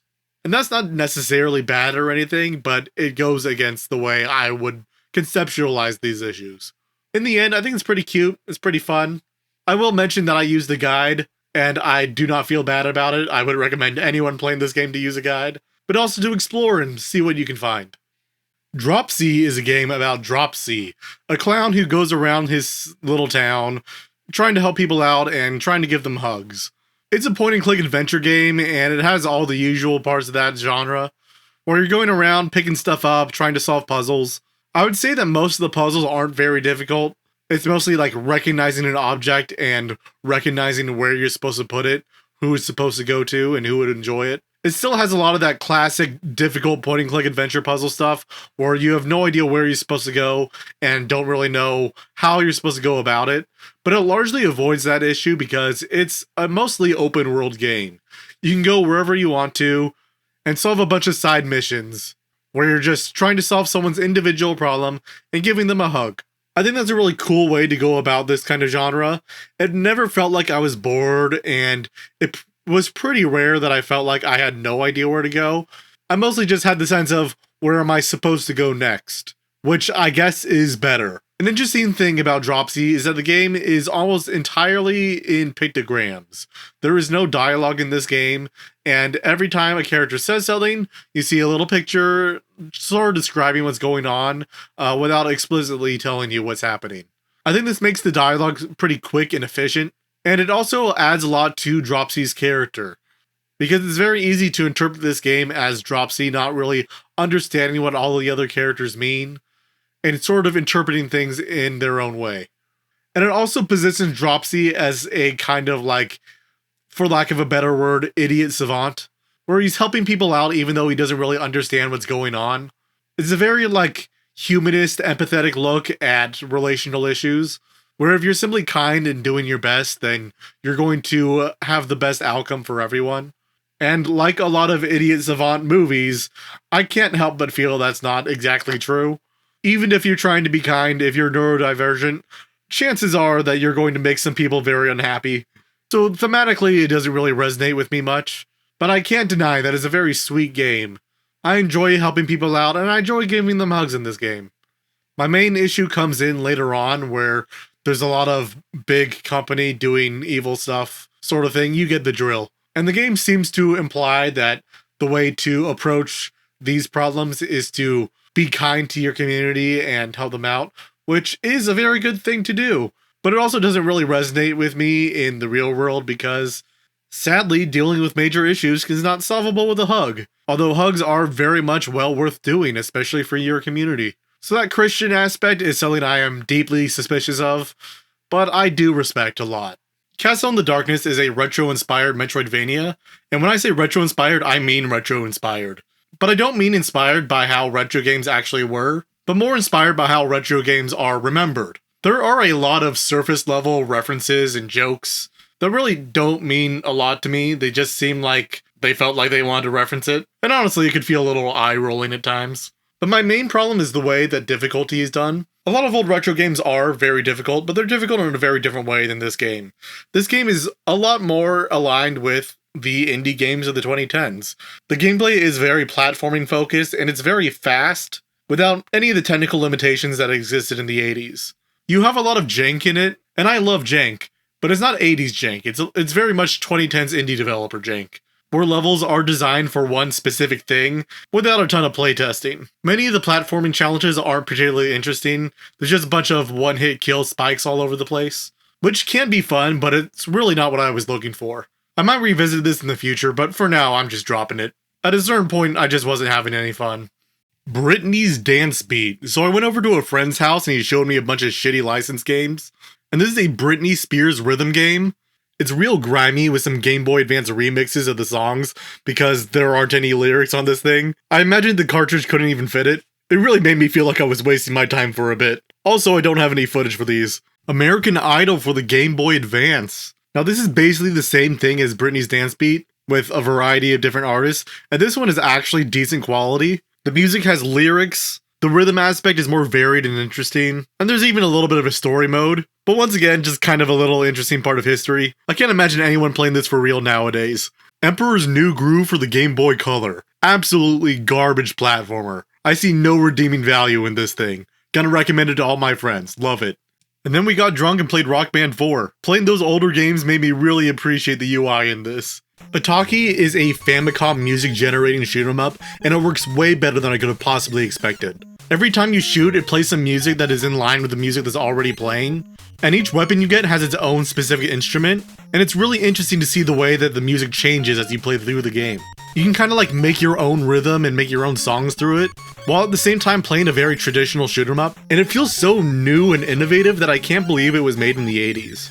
I will say that the actual shoot 'em up aspect is pretty difficult, and not super engaging if you like have it on mute, but the fact that the sound is so good is just engaging on its own. Sound Factory is a cancelled Super Famicom music game that was leaked a while back. It's a collection of 3 music-based minigames that are also generative in their own way. This is mostly interesting as a lead-up to Electroplankton, which is a much higher profile Nintendo game that has basically the same concept. A bunch of different minigames about generating music, but with a cohesive theme. I'm gonna be honest, I don't have a lot of deep thoughts on this, I just thought it was cool to do this kind of thing. It's a lot less like a game and more like software, which is kind of in line to what the DS was, but there's still fun to be had here. Like I said, I don't know a lot about music, but I like touching the things and I like it when they made the music, which I think is the intended experience. Nier Replicant. This is the big boy game I've been playing for a while. Nice long 30 hours with 5 whole endings to complete. I have to say, this is simultaneously a game that I have a whole lot of thoughts about, and also a game that I have almost nothing to talk about. I think a lot of the focus for a lot of people is going to be the story in this game, because gameplay-wise, the combat system as a third-person action game is not particularly interesting. For basically every encounter in the game, I can log on and spam the light attack button, and it will automatically kill everything for me without any issue. At no point during this game did I have to think about what I was doing, or switch up my strategy in a different way. It's a very streamlined experience straight from the 360 era, which is what I associate most with this kind of design, which I am not particularly a fan of. The story is a lot more interesting, and I think that in 2010, when it originally released, it would be even more novel, but without going into spoilers, I feel like I've seen a good number of games that are dealing with similar themes. It's a game that really tries to make you think about the violence that's being done, and trying to make you somewhat empathize with the targets that you're killing. And it's also set up with this puzzle box-like structure, which I imagine would have felt really new and interesting at the time, but doesn't really stand out for me now. It's a very video gamey game. Like, it presents the game in a bunch of different video game styles, which I really don't want to spoil. I think it's pretty interesting. And it's very self-aware without being fourth wall breaking, if that makes sense. It comes together into something that feels like a pastiche of a JRPG without really being critical. Like, I don't know, coming out of this, I feel like I am supposed to be thinking more critically about the violence being done in this game, whereas in the end, I'm feeling like, sure, whatever, there was a bunch of violence, who cares? Which I doubt was the intended response. But I do want to say, I really do like the characters in this game. They're pretty stereotypical for a JRPG, but they're so well executed that I can't help but love them. The Game of Life RPG. Now, this is a weird one. It is a RPG adaptation of the board game, The Game of Life. You know, the one where you're supposed to, like, go from birth to death as a, just a real-life character, getting a job and everything. Except as this, you're an established character. Use your name if you want. You just type it in, and then you choose one of 6 professions. I chose a wrestler. And you go about this world trying to progress in that career. And I think it's really interesting how this works. So the way that they're simulating the Game of Life is through the career and really nothing else. You don't really seem to have a life outside of what you're doing for work. And like, this is a Famicom game, but it's really that's where the focus is. And as you're going about the overworld, there are random encounters. But these aren't combat encounters like in Dragon Quest or something. These are just little opportunities of a random event happening, and you can choose, like, okay, this is this thing that's going on. Do you want to do it or not? Like, I know one of them was, you find a rice ball on the ground. Do you want to eat it? Another was, there's a politician talking outside. Do you want to listen to them? Lots of weird stuff like that. Just random little events as you go across the street.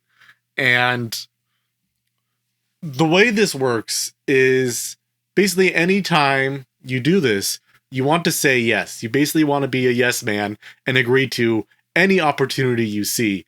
Because if you do it, then you get a chance to increase your stats. And if you don't do it, then you're going to decrease your stats. Like, no matter what. Even if there's some terrible thing going on that you should never agree to in real life. Like, one of them was you can buy some lottery tickets. And the correct move within the game is to buy the lottery tickets. And you don't win, but you still increase your stats somehow. Whereas if you refuse to do the lottery, then you lose stats. And it's mind-boggling because stats are important in this game.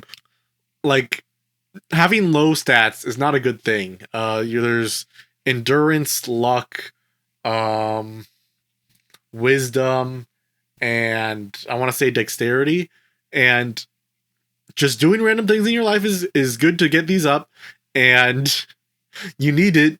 You need all of these stats for some reason in order to be a wrestler, and I have to assume that this is true for the other occupations as well. It's a very strange game with some very strange ideology.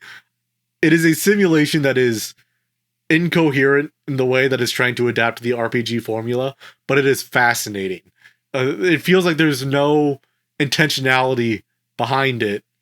Like, if there was a modern game with this concept, there'd be a lot more people trying to integrate the narrative and the gameplay elements in a way that somewhat makes sense in life. But this is just wild. I don't get what they're trying to do it at all, and it's a fascinating look at an early life simulation. Heart and Soul. This is a little indie Otome dating sim. And the concept here is that this is a ancient Greek mythology kind of thing, where your protagonist is trying to hide from Aphrodite, and she turns to a mysterious stranger who takes her in. The game is mostly focused on the romance between these two, and the sort of high concept thing going on here is that our protagonist is not allowed to see her husband, or anyone else for that matter. And it becomes this interesting narrative of longingness, and I think it's a very powerful symbol for this to be a visual novel setup where you're not actually seeing any other characters, aside from the introduction. During the gameplay, you're supposed to be scheduling out your week and praying to different gods. And the story will change based on the amount of favor you have with each god. And you're also supposed to be managing your loneliness and curiosity while having a few different story-based choices. This isn't really a super unique system. It's pretty common for a lot of schedule-based raising sims. But the fact that you're not focused on your own character stats makes it pretty unique. And while the story isn't doing anything crazy, it's very well written. This is some of my favorite writing I've seen in an Otome game. It's very flowery and fantastical, which I think is well suited to this type of game. There are a lot of different endings in this one, but I only did a few. I'm not going to try to get all the endings, I had my fill of that with Nier, so I just went until I got a sweet romance. Umahara Kawase Shun. I really like Umahara Kawase. It's a platformer where you have a fishing rod that has a surprising amount of elasticity and control. It's like a very good physics system for a retro game. And it's very impressive, but it's also very difficult and confusing. This series is probably the closest I've seen get to getting over it with Bennett Foddy for me. It is such an unnatural and confusing movement system that you get the hang of pretty easily, but it seems impossible to master. You basically throw out your fishing rod, it attaches to something, and you can swing around and sort of reel yourself in and out, and it makes really basic platforming difficult, and I love it. There's also this really strange tone to it. It's kind of abstract with a little girl as the protagonist and fish as the enemies. It has a very cute vibe that goes against its very difficult platforming. It's a dissonance that I think is really fun. And the way I play Umahara Kawase is that I keep on playing and getting angrier and angrier every time I die until I suddenly give up and don't touch the game for a few months. And that's basically what I did here. In this one, I almost beat the boss for the first time. I have never beaten a boss in an Umahara Kawase game. And I got so close to beating this one, but I couldn't do it. I'll have to revisit this later, but for now, I've had my fill of Umahara Kawase. Okay, this is me a couple of hours after recording that, and I beat the boss. I did it. I'm so happy about it. Woo! Stardew Valley. So this is a bit of a weird one. I was only playing this to get footage for a video I was making. I've played Stardew before, and I really like it, but I just really wanted to get the footage here. So I installed a bunch of mods so I could just get everything I wanted, and I played it till I got my visuals. But I did technically play it, so it's here on the list. Gunstar Heroes. This is a classic run and gun game from the Genesis. This game is so fast and dense. There's always something new going on, and there's a ton of different weapons that you can use and combine that keep on switching up the gameplay and making it feel new and unique. It's not too difficult until the last level, which I put down for a little bit, and then I realized that there is no saving in this game, so then I decided to drop it. I think this is pretty easily my favorite run and gun so far, mostly because it's not really a genre I love. I know a lot of people love this game, but for me it was mostly just a historical look.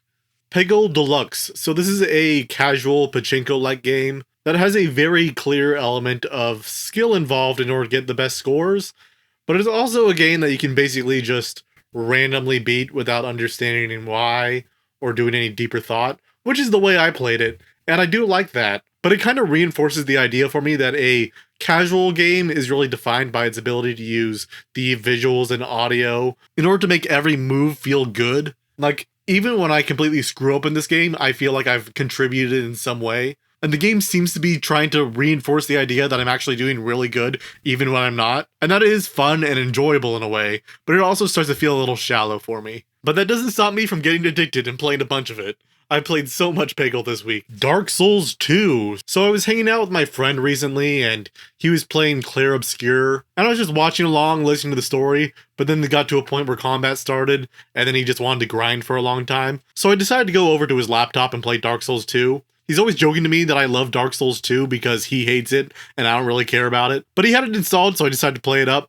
And honestly, I only played a couple of hours, but I was really liking it. I love how much slower the combat is and how tricky the level design can be. I basically only got through one area, but I want to revisit it at some point. Space Funeral. This is a quirky little RPG maker game. It has a lot of horror imagery, but I would say it's not really a horror game.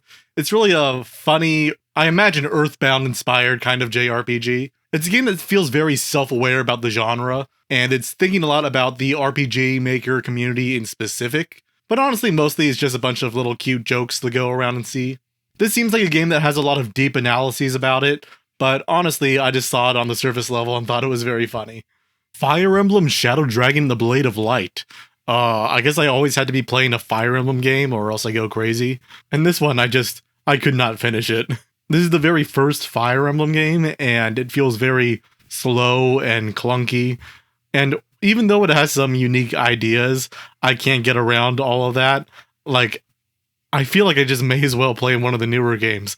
I didn't see anything in this game that I felt was unique and special enough to keep on playing it. Maybe it would have been better if I used like a fast forwards feature on an emulator, but I gotta be honest, I was not having fun. I just need to drop it. I've been playing this like 3 months, about one level at a time, but I can't keep going. I can't do this anymore. All right, now it is June, or at least that's June in the video, because for me, it's July 9th. I've really been procrastinating on doing this project. I don't know what happened. I think that I just had a few games. I was like, okay, I'm going to be working on this a little bit later. Just procrastinated just a few more days, and then it ended up being over a month. So here we are. For this month's gimmick, I'm going to be rambling about these games completely unedited based on what I remember from like a month ago. Yep, that's what I'm doing for June. So here we go. Donkey Kong Country. Donkey Kong Country is a game that I've been playing for a few months now. Just like in and out, playing a few levels and then going like, I'm going to finish this level later. And it turns out Donkey Kong Country is really hard. I don't really love it, I'm going to be honest. I feel like it's a precision platformer where the graphics are really vague. So it's not really clear where the platforms are, where your character's feet are. And it just, the faux 3D is just really confusing for the visibility and everything. I thought it was fine despite that and fun. But after a while, I just like, I'm quitting this. I don't want to play this anymore. I think the Stop and Go level, I think it was called. That was really a block for me at one point. I did end up actually beating it, but at that point, I was realizing I just wasn't enjoying the game at all, even with the levels after that. So it just kind of stopped. Next is Murder Dog 4, The Trial of Murder Dog. This is when I was doing some of the Catamites games. This is really funny game. I really liked it. It's like a sort of, not really Ace Attorney, but you're in a trial and you're defending a character who is very obviously guilty named Murder Dog, who loves to murder people. And it's very humorous while also kind of making a point about the justice system, but it's not really a strong point. It's not very a pointed point, I would say. But it's funny, and it was fun to play, so I do not regret it. Next is Rusty. Rusty was like a Castlevania kind of like game for the PC 98. And it's pretty straightforward. You're going through these levels with a whip, and you're defeating all the enemies. But the cool twist about this game is that you can play this straightforwardly, but you can also treat the level as like a kind of maze with a bunch of keys where you have to find the right keys and put them in the right way. Where you can explore the level if you want to, but you could also just go forward and go right to the end if you want to as well.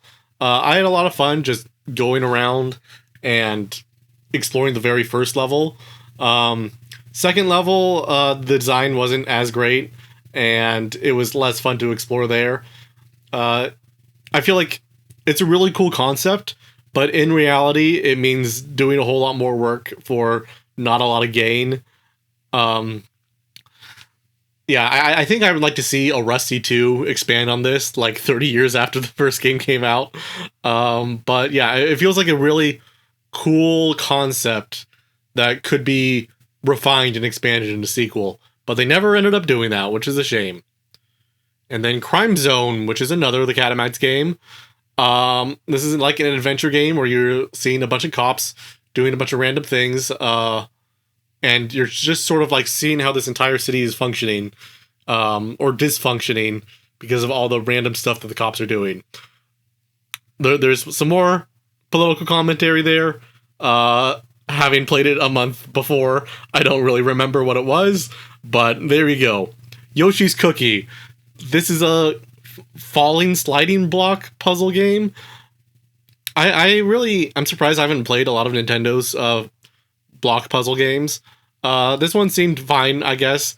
I played it for about 50 minutes and then I got kind of bored. I didn't see how this could be iterated on further, like I did with Tetris or with Dr. Mario. It seemed like I was basically doing the same thing over and over again for those 15 minutes instead of getting more difficult, getting to my level at some point. I was just like doing the same thing, and it was structured in a way where there was more to do, but it didn't actually get any more difficult for me, if that makes sense. So kind of disappointing Yoshi's Cookie, but I don't know, for the 15 minutes it was fine. I'm very easygoing, I'm learning. Like when I'm doing these reviews, and especially doing the sort of flow of consciousness, not writing out and doing a full analysis. Really, what it comes down to is what I find appealing and what I don't. And yeah, that's just very much becoming clear to me.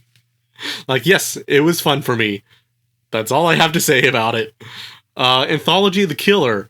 This one is something I can actually talk about deeper. Another The Catamites game, the last one I played, I think. The Anthology The Killer is like this sort of wandering adventure game where you're playing as a sort of horror movie protagonist girl who is being chased down by a different killer in a bunch of different, mostly unrelated episodes where there's a different killer each time. And this is an anthology, like the title says, so there's a bunch of different stuff happening that is pretty loosely connected. And there's a story here, while also being very abstract and having a sort of humorous tone and everything. Kind of like what I said about 10 Beautiful Postcards. but it was a lot more sort of straightforward than that. Not in a bad way, but in a way where it failed to like coalesce into a single whole and a much stronger vision. And I don't really have a lot to say about the themes of that game. It is very clearly like a sort of left-wing sort of analysis of different things, like a left-wing analysis about art and why sort of moralistic art isn't great, and that we should be expanding our ideas about art and things. Stuff about how everything about like the economy and working for someone who is a killer and is like trying to take as much from you as possible. It handles a lot of different topics, but not in a way that I think is didactic. It's really more about the fun of wandering and having these different things happen while also sort of having these resonances of these different ideas happening alongside it. And the next is Sonic 2. Sonic 2 was really good. I really liked Sonic 2. It was a lot easier to play. The continues and live system was a lot more lenient than the first Sonic one. And exploring all the levels was a lot of fun as well. I liked that every time I lost during a level, I could basically go a completely different direction, so I still had that novelty even after I lost. But the regular levels are a lot of fun, but I've realized that I don't really like the bosses. I got to the final fight, and I was like, wait a second, I don't like the bosses in these Sonic games. I only like the levels. So after a few times dying to that, I was like, I don't want to play this anymore. So then shut it off. It's done.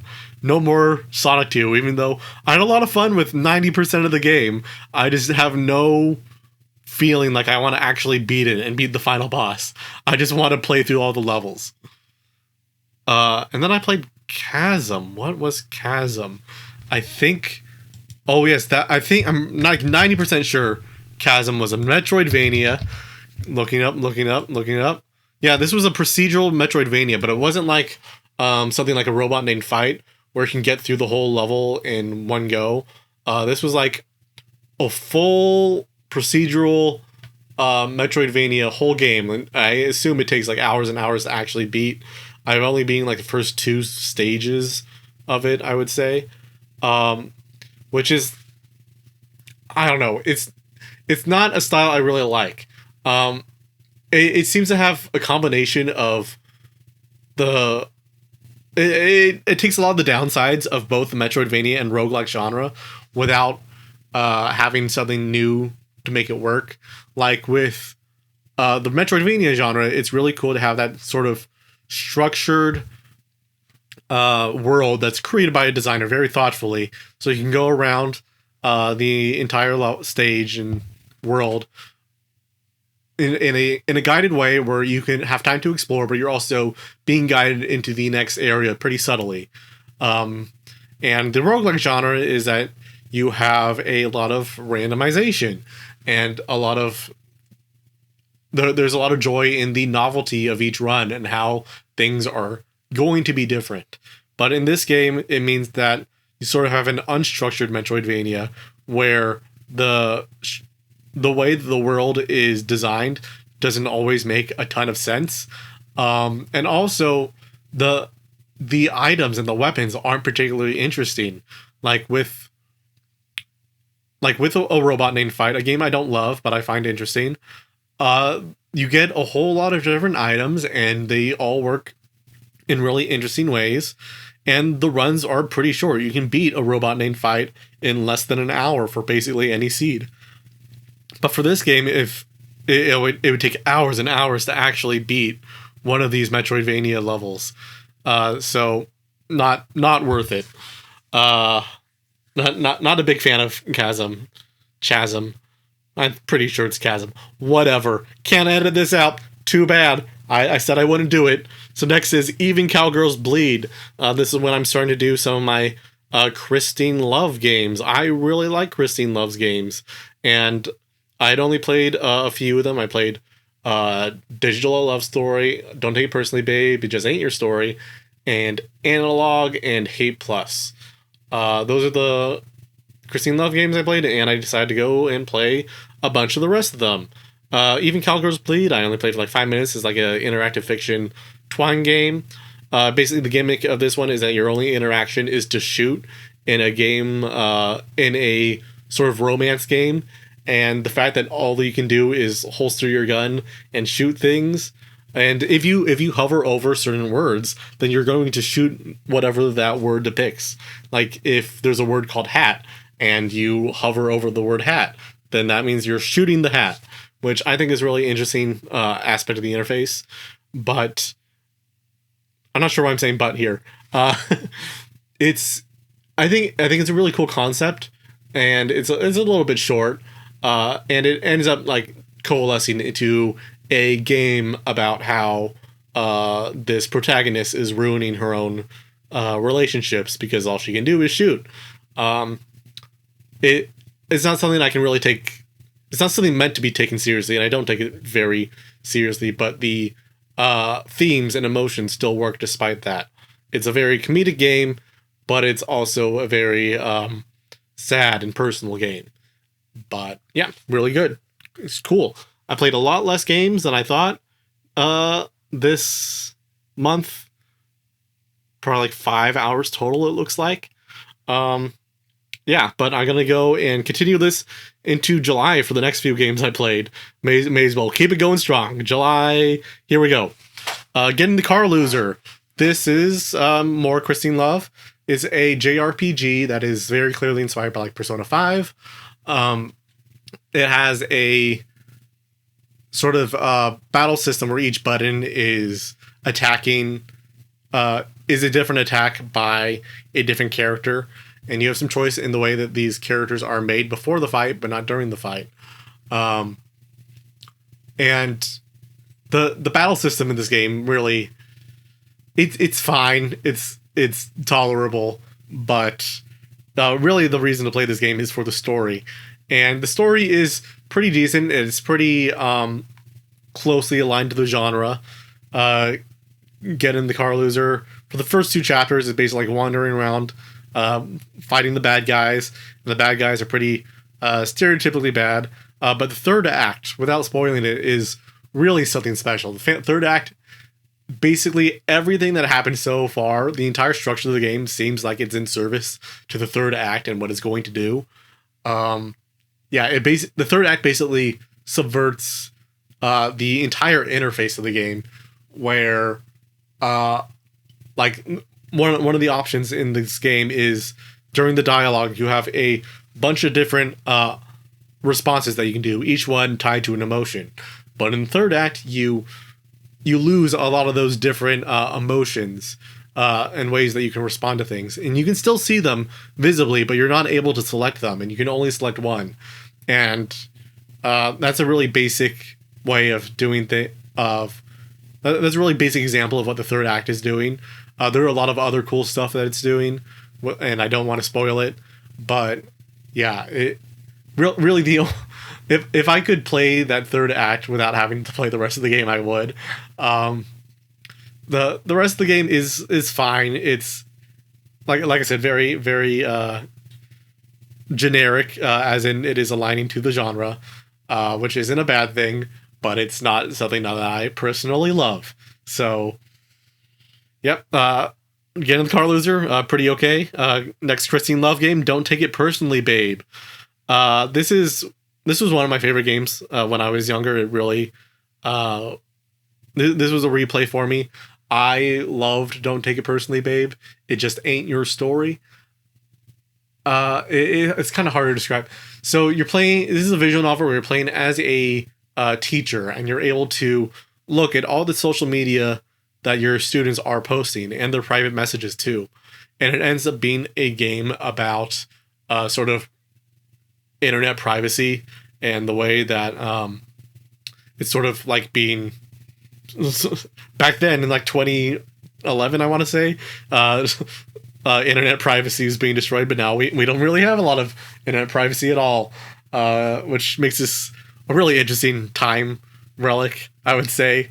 I still really like this game. There are problems in the writing that I am much more aware of now, but yeah, still very special to me. And that's all my flow of consciousness has to say about it right now. Next, I hung out with my friend. We played some Borderlands 1. I had never played Borderlands 1 before. I don't think I even got past the first area when I was playing it this time. And I don't know. I kind of liked the Borderlands 1. I'm not a big fan of Borderlands 2 or 3 or Tiny Tina's Wonderlands. The humor just isn't for me, and the tone here is felt more. I don't know what I would call the tone. Like maybe Mad Maxy is a lot more inspired by Mad Max, where it's not super serious or dramatic, but it's also not explicitly comedic either. And I liked that I had to make less choices about the guns. I'm not a big fan of how, when I was playing Borderlands 2, I spent half the game reading shit.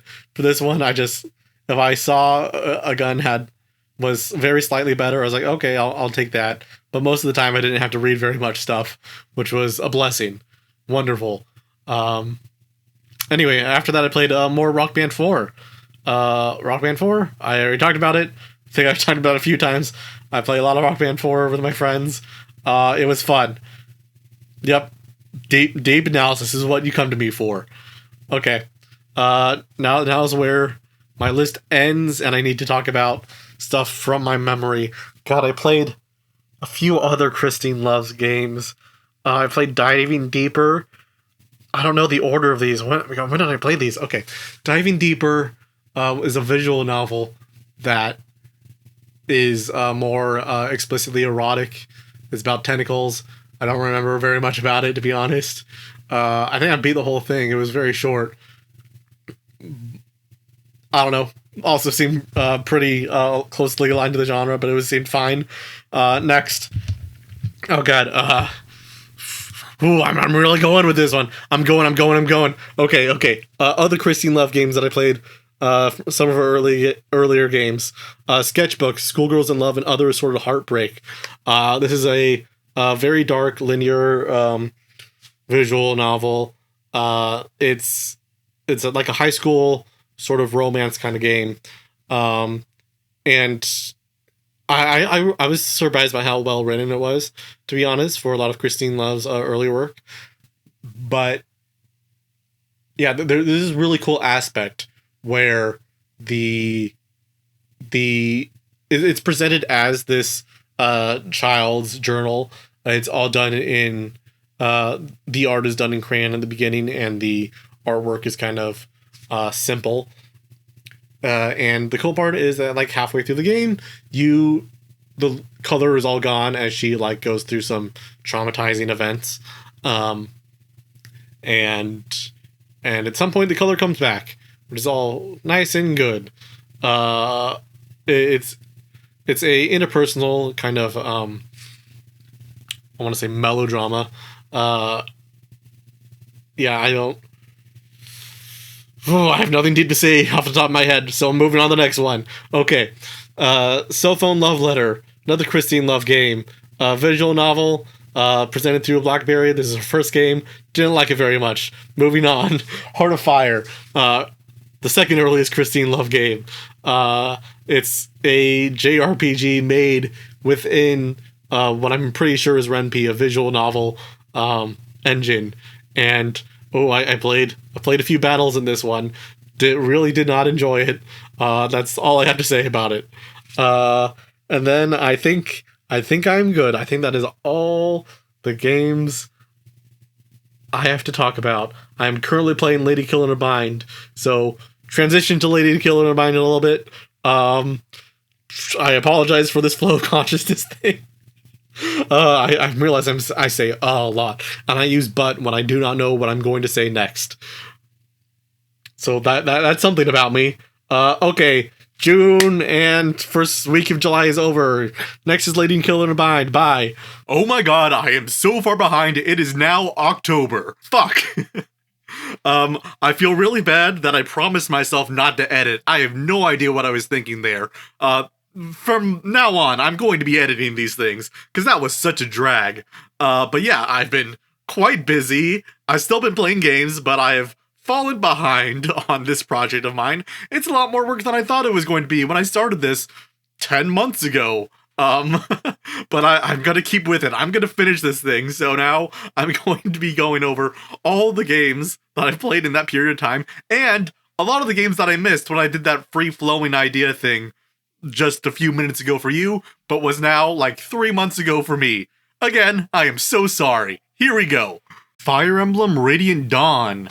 This is probably the game I know best more than anything else because I played it so many times as a kid, but there's still so much I don't know about the game, so I wanted to replay it to see how well the character Volug does, because I haven't really used him in very many of my playthroughs as like a serious unit to be built up. So I tried doing it on this playthrough, and it turns out that's not a good idea. It's not a very good strategy, but I wanted to see how it would go, and I did, I guess. So yeah, after I figured out that wasn't very good, I just stopped playing. That was all I wanted to see for this one. Just a little bit of a test. That's something I really love about Fire Emblem, how I can just replay it so many times and try training different characters and seeing how it works out. Sometimes it goes well, sometimes it doesn't, but it means every playthrough is different, and it's something I just love about that series. Glimby! I love Glimby! It's sort of just like a adventure game where you're clicking around Glimby's room and hearing Glimby talk and remark about it. I think it's like interesting about this game is that the interface sort of expands as you play it. Things will pop up around the original room. You're going to see like all these different items and contexts all sort of collaging in with each other. It's a short game. There's not really a ton there, but it's cute and enjoyable, and Glimby is my friend. Harmony Summer Hardpack Tape 11 in 1. This is sort of like a mini-game collection. It's 11 games, as the 11 in 1 implies. Each of these games have limited interaction. It's sort of more like interfacing with a art piece more than what you might traditionally call a game, with no real objectives, but a lot to see and interact with. And honestly, it's a lot of fun. I think the visuals really make it stand out, as well as integration with music. Playing through the Catamance games really made me realize how important an aesthetic and art style can be to make a game with limited gameplay really stand out. If you want to get into his work, I think this one is a great place to start. It's short, it's fast, and there's a neat mix of variety here. Really recommend it. Metroid 2 Return of Samus. I am shocked by how good this game is. It might honestly be one of my favorite Game Boy games now. It feels so unique compared to any other Metroidvania I've played, or really platformer in general. It's just so claustrophobic and quiet and creepy, without being horror-like or uncomfortable or anything. I've played both Metroid 2 remakes before playing this, and I think this still might be my favorite one. Being forced to get up really close to an enemy to fight it, and just being knocked around like a tank throughout the fight, adds so much to the atmosphere and tone. I'm beginning to realize that I just like the originals more than the remakes most of the time. The design feels a lot more purposeful, and it makes for a more cohesive overall experience. Kirby's Dream Land 3 was a major disappointment. This is my least favorite Kirby game. The thing about this one is that it's much slower. Basically, any action you take besides running will slow you down in some way. And the combat abilities are way weaker. There's like vulnerability time after some of them. The range is much smaller. And they seem to do less damage. And it ends up being like a more combat-focused Kirby game, which is not what I would come to Kirby for. I like Kirby because it's just a fun, quick romp. And you get to see all the different abilities. But here you just kind of want to strategize and pick the best ones. It just kind of takes the fun out of it. I didn't play this one for very long, and I don't think I'm going to play it again. Smash TV for the NES, which is apparently the worst version of Smash TV, but I really liked it. The problem with Smash TV is that it's a twin-stick shooter, and on the NES version, there aren't twin sticks. So you can only shoot in the direction that you're facing, and if you hold it down, you stay shooting in that direction. It's a really finicky control scheme, but I like having to work around it. Lady Killer in a Bind. I finally got up to it, covered all the stuff I needed to, because I had forgotten a lot of stuff. Anyway, this is like a romance mystery visual novel by Christine Love. The premise is that you're playing as a lesbian who is currently cross-dressing as her twin brother and is put onto this boat where there's a sort of secret competition going on where you need to get the most votes from all the other people in order to get a cash prize. And there are a lot of mysteries going on within the ship, but it's largely focused on the romance and the encounters that the main character is having with the other romantic interests. It's a really cool game. It deals a lot with sexuality and BDSM, and it handles the topics in a more nuanced and realistic way than you would often see in erotic contexts, but it's still very much an erotic game. I can't say that I'm super interested in the overall plot, but that isn't really the focus of the game anyway. The cool part about this game is the dialogue system. Basically, you have the regular visual novel choices, but you can progress the dialogue instead of making a choice, and eventually those choices will go away when they're no longer relevant, or new choices might pop up. So as a game where doing nothing or keeping quiet is also a valid strategy, as opposed to always having to choose what you're going to say.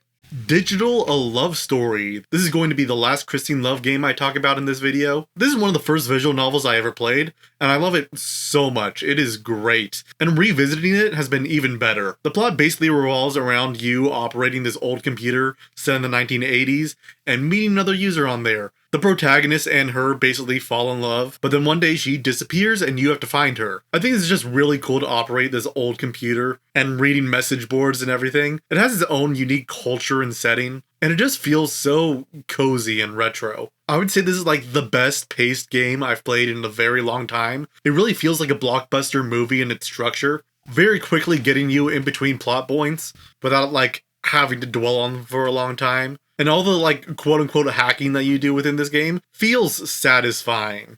The puzzles aren't too difficult, but it's really cool to do.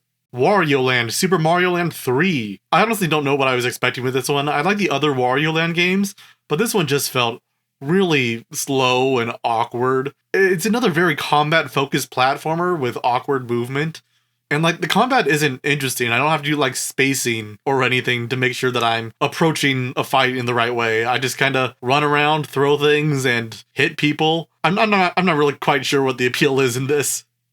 I dropped it pretty quickly. I would much rather play basically any of the other Wario Land games, except for like Master of Disguise. I doubt I'm gonna revisit this, but I might. We'll see. Collage. I had to make a Japanese Windows XP virtual machine in order to play this one. This is another romance visual novel, but it's one with multiple protagonists, where you follow a different person and see their perspective, and then you switch on to another one and see their perspective, and you sort of get a cohesive narrative out of seeing all those different stories. What I like about this is that these are all adult characters. They all have different jobs and concerns, and they feel a lot more relatable than a lot of other visual novel protagonists. It's pretty melodramatic, which isn't a bad thing, just romantic conflict that needs to be dealt with. But what I really like is the style of this game. There aren't character sprites like a lot of other visual novels, instead using photographs as backgrounds, and layering it with some 2000 style tech pop art, I would call it. It feels like a cell phone ad in a lot of ways, but it's honestly such a unique aesthetic. It's way more visual than a lot of other quote-unquote visual novels. The plot didn't really wow me, to be honest, but it's got a great mood.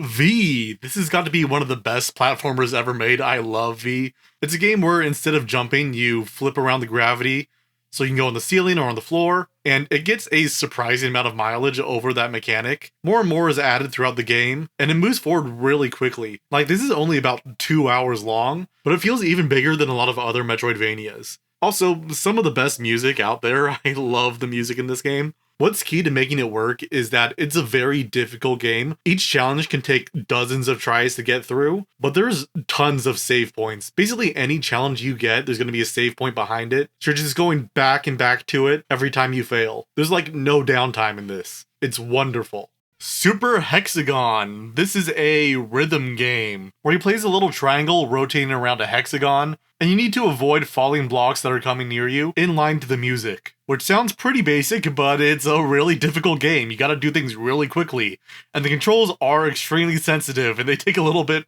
to get used to, but once you get used to it and get into the zone, it is wonderful. It's hypnotic. But it might cause a little bit of motion sickness, because everything is spinning around so much and zooming in and out. But if you can handle it, there's nothing like it. Dicey Dungeons. This is a deck building roguelike, but instead of cards, you use dice. I think that's really cool. Dice are kind of an underexplored archetype within the deck building genre. but I can't say I like this one very much. Low rolls feel really bad in this game in the way that deck builders don't usually, because if you keep getting ones, like, what are you gonna do? You can only deal 1 damage, and like, there's not a whole lot more you can do there. Also, most roguelikes have some kind of mechanics like relics or something that will change up the gameplay based on your build. But I played like 2 hours of this game, and I couldn't find anything that really substantially changed the gameplay in a way I thought was interesting. So the result just kinda seems like a basic probability game, which I can't say really hooked me. Metal Slayer Glory. This is a old Famicom visual novel about mechs. It eluded me for a long time as a visual novel fan, although I guess it is more of an adventure game to be honest. Anyway, this game looks incredible. Like, this is by far the best looking Famicom game I've ever seen. Every few minutes I'll see a scene that makes me go like, how did they do that? How did they do this on the Famicom? It's miles ahead of anything else I've seen on the console. It's also pretty creative in the way it switches up its gameplay styles. Like, there's a dungeon crawling section, a shoot 'em up section.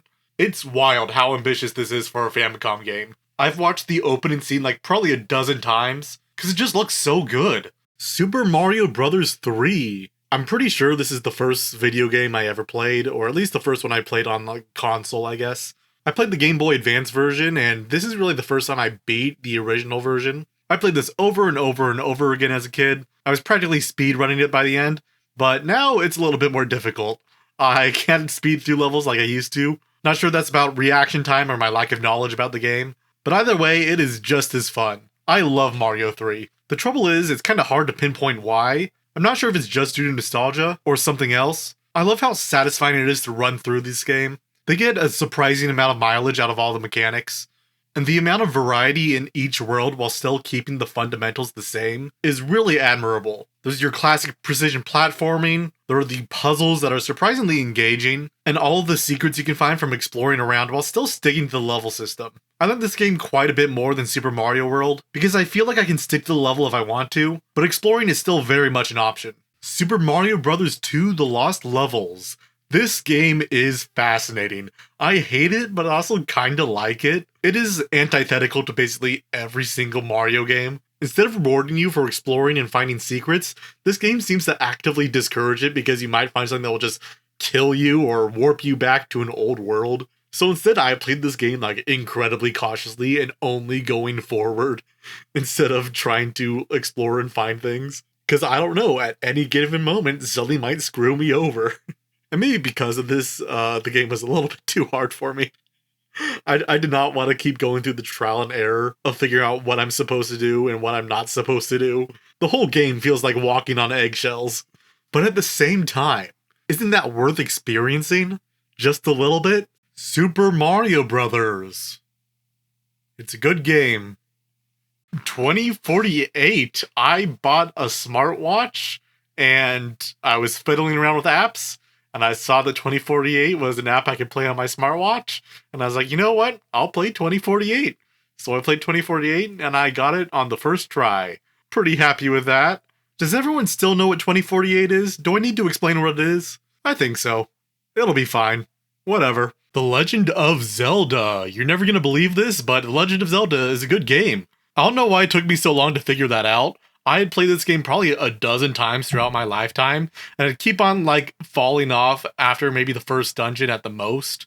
Because the game can be pretty confusing if you don't know where you're going, and it can be a little bit frustrating to just wander around and not find anything. And the game doesn't really give you a lot of direction on where to go. So for a lot of my life, I just kind of avoided The Legend of Zelda. I played the newer stuff instead, and I think that was the wrong way for me to go about it. And I think the key difference here is that this time I actually played with the manual. People always recommend that you play The Legend of Zelda with the manual that came with the game originally, and now I understand why. The manual gives you a map of most of the game, and is really useful if you want to be playing this game with some sense of where you're going and why, and what to do. Like, it basically walks you through the first 2 dungeons, and it gives you hints for all the rest. Just playing that little booklet completely changed my experience of this game. The combat does get a little bit difficult and frustrating in places, but I do think this is worth playing if you remember that key detail. Use the manual. Just use the manual. Don't be stubborn like me. Excitebike. So, I knew that this was like a dirt bike racing game, but I did not realize that most of the gameplay was balancing and leveling out your bike in the correct way. I still don't really understand how the system works. It feels like I want to be landing on it flat on the ground, but that doesn't seem to be the case all the time, and I don't really care enough to look it up. I know people have a lot of fond memories of this game, but I don't know why. I should say, I don't know why you would want to play this over basically any other racing game in the modern era. But maybe there's a lot more depth to this game than I think, but somehow I doubt it. Donkey Kong Jr. I'm a little bit surprised by how much I liked this. I think I like it more than the original Donkey Kong. It's not nearly as iconic, and I feel like people don't talk about it nearly as much, but it's so good. The Vine mechanic feels so strongly realized. Being able to go faster with 2 and slower with 1 and vice versa when you're going up and down means that basic traversal is interesting throughout the entire game, and each level is completely different. I wouldn't call them gimmicky or anything, but they require different platforming skills in each one. Also, Mario is the villain, and they should do that again. Also, bring back Donkey Kong Jr. Do a whole reboot series, I don't know. Also, it's cool to know that a lot of the mechanics from Donkey Kong 94 seem to have originated in this game. I don't know, it feels a lot more important to the Mario series than you might expect. Donkey Kong 3, which is the kind of black sheep of the Donkey Kong arcade series, even though I played the NES versions. And I can definitely see why. This is a lot more like a shooting game than it is a platformer. Even though there is technically platforming, there's weight to the character and you have to go on different platforms in order to shoot Donkey Kong. But yeah, it is very different. A lot of people say it's bad, but I kind of like this. Arcade shooters are kind of like a dime a dozen, I guess. But this one is so quick and easy that it's kind of comforting. There is some annoying stuff, and the fact that it's a platform means that dodging isn't as easy as it would be in a lot of other shooting games. But I just like jumping around and shooting. This is the only game in the entire Mario Extended Universe where you play as Stanley the Bugman. And I gotta say, Stanley the Bugman, I love him. Something about just this random exterminator shooting down a monkey to like protect his plants or something, as opposed to Mario who's doing it to save a princess and stuff. It's just great. Like, yeah, stop that monkey. Stop him from getting your plants, dude. Strong character motivation. I'm gonna gritty reboot with this one. Crash Bandicoot. So, early 3D platformers are kind of a major blind spot for me. I've basically only played Mario 64, so I thought I'd give Crash Bandicoot a shot. I have heard that this is going to be a game that is much more like 2D platformers than what we might usually think of as 3D platformers today. Not very much exploration, it's very level-based, very linear. I was like, okay, I like 2D platformers, I can deal with that. But I began to realize that I just don't like the things that Crash Bandicoot wants to test. This is a precision platformer, but it puts a lot of emphasis on that precision. Nearly every challenge is based on timing and correctly navigating the controls, and personally, I just don't find that interesting or engaging, especially because Crash Bandicoot has like 0 momentum. If you stop moving in Crash Bandicoot, you'll just stop, that's it. One of my favorite things in a platformer is to gain that momentum, that inertia, and sort of try to control your character going off the rails. But I don't get that in Crash Bandicoot. I do think it's interesting how different Crash is compared to everything else, and barely anything has really followed in its footsteps, which I personally appreciate, but I bet there's Crash fans out there that kind of miss this kind of thing. Devil World. This is a Miyamoto game that is famous for not being released in the United States because of its Christian imagery and themes. It's basically Pac-Man, except the arena moves in a scrolling manner. Just that one detail being changed from Pac-Man changes it completely. When I play Pac-Man, it feels very localized, seeing where I should go in the very next second to avoid the ghosts. And I know that there could be like a larger structure to that game, but here I feel always aware of it. Like when the map changes direction, I basically have to replan everything I'm doing and switch everything up. It's so cool. It's like a constant reevaluation of the map and changing things on the fly, which really stands out in the crowd of Pac-Man clones. Sonic 3 and Knuckles. I'm gonna be honest, I kind of forgot I played this. I remember enjoying it. I think there was a lot less friction than with Sonic 2, but I also kind of missed that friction. I kind of missed having to work for my speed instead of just kind of breezing through it. But again, I really don't remember it. Sorry. I think for like the past 30 minutes of this video has been me recapping stuff that I played like 3 months ago. And now I'm only 2 months. I'm only at the 2 month ago point. Oh boy. Katawa Shoujo. This was a really influential visual novel in the Western scene back in the day. I think it's just fine. I don't really have any strong feelings towards it, to be honest. But I wanted to replay it because I wanted to make a video about it because I think the history behind it is interesting, and I think the impact it had on the Western visual novel community is kind of interesting as well. But the game itself, it's fine. A lot of people will sing the praises of this game, but I am not one of them.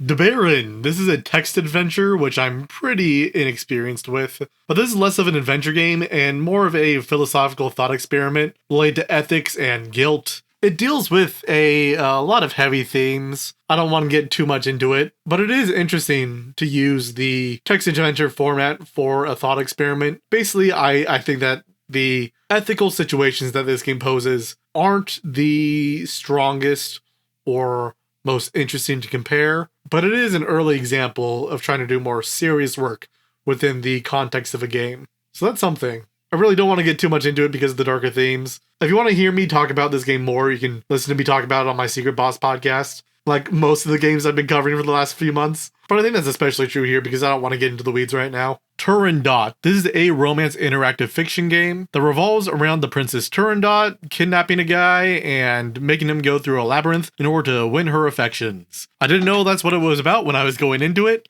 so I was a little bit surprised by that development, but it's a good time. It's not really my genre. It's that kind of cute, edgy vibe of characters who aren't really that great kind of somehow working out together. Any kind of theme or gameplay comes secondary to any kind of enjoyment you might find out of this. Again, not really my speed.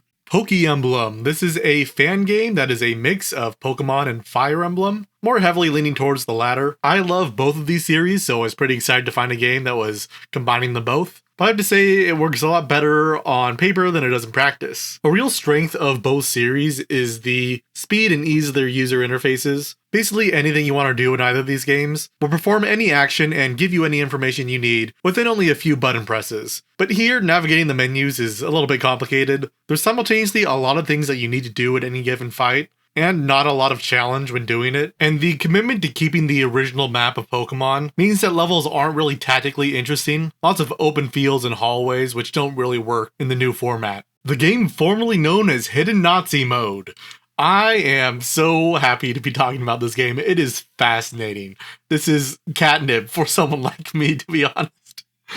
And I should clarify, not because of any Nazi stuff. This is another experimental type game where the kind of false narrative behind its creation that the game gives you is that the idea behind this game was to create a very cute, inoffensive game that hid some hidden Nazi stuff within it if you performed the correct actions. So while a normal user wouldn't be able to recognize that it's a Nazi game, if you were a Nazi, you could pretty easily play the game in such a way that is extremely offensive. But the narrative says the experiment didn't really work out, and they decided to ship the game removing the hidden Nazi mode. So now you have a cute, inoffensive game without any Nazi stuff whatsoever. So now the game is called the game formerly known as Hidden Nazi Mode, and all you do within this game is find bunnies and give them carrots. You might find a bunny in an alleyway and give them a carrot. You might have to solve a puzzle where you push a bookshelf and find a bunny behind it and give it a carrot. However, if you look around, there are still some remnants of Nazi stuff going on. The bus stop in the game is Bus Stop 88, which is a neo-Nazi dog whistle. If you take a closer look at the bookshelf, you might notice that all the authors are Jewish.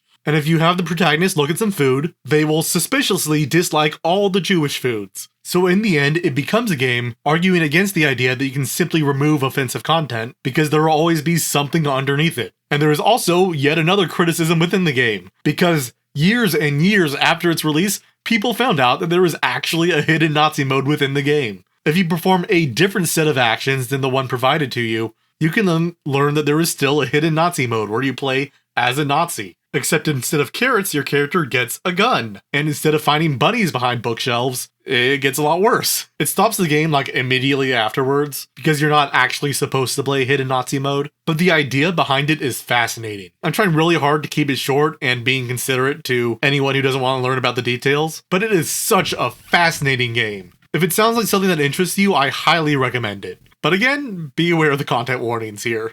Kurkur Kruip is a text-adventure roguelike with a dice-rolling RPG combat system. I think it's a really interesting combination of genres coming together here. It's about as well executed as I can expect it to be, but I kind of wish that there was more interaction with the world other than combat, because it's basically just moving around and fighting things, and I feel like there should be more interaction in the game than that. It's difficult but enjoyable, very much knowledge-gated like a lot of other roguelikes. although it does feel very dependent on the items that you get, even more than usual for the genre. 905 is a pretty famous interactive fiction game. It's very short and relies almost entirely on its twist. And like most plot twists, it relies on the player having incomplete information, which is fine. But then you get to the twist and it's like, okay, I see what you did, but I don't care.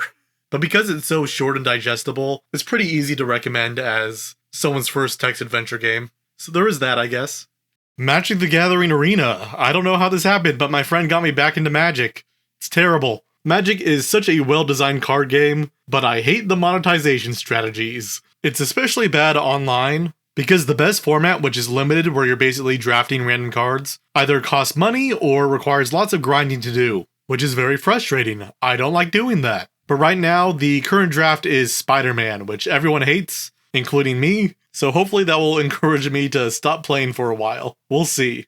Don't play Magic. Dark Souls. I love Dark Souls. I've played this game probably a dozen times, and whenever I play Dark Souls, I usually go for a strength build where I pick up the biggest, heaviest weapon and get right up close to the boss. But this time I tried using a ranged magic build, and I did not enjoy it. This game is way less fun when you're standing 10 feet away from the enemy, hitting them at range very slowly, and fighting the bosses revolves around running away as fast as you can and getting a few hits in. And I could see pretty easily why everyone usually uses a melee class instead of a ranged one. People always say the magic is OP in these games, but it just feels so boring to me.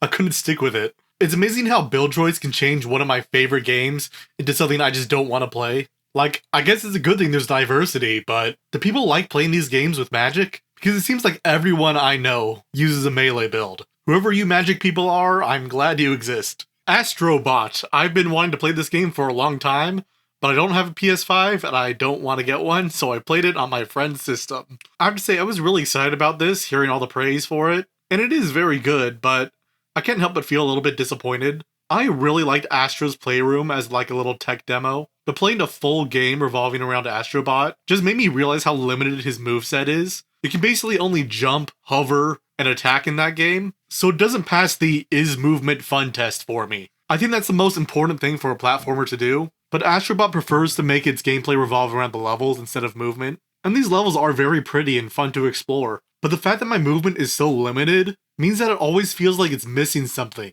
In most Mario games, if I'm jumping over a gap, I can do a fun little combo to make it more efficient, but in Astrobot, jumping and hovering is basically always the best thing to do, and the only thing to do. So while it's fun, I'm definitely not going to buy a PS5 for this. It was the only thing that might convince me, and now it's going to be relegated to playing on my friend's PS5 occasionally.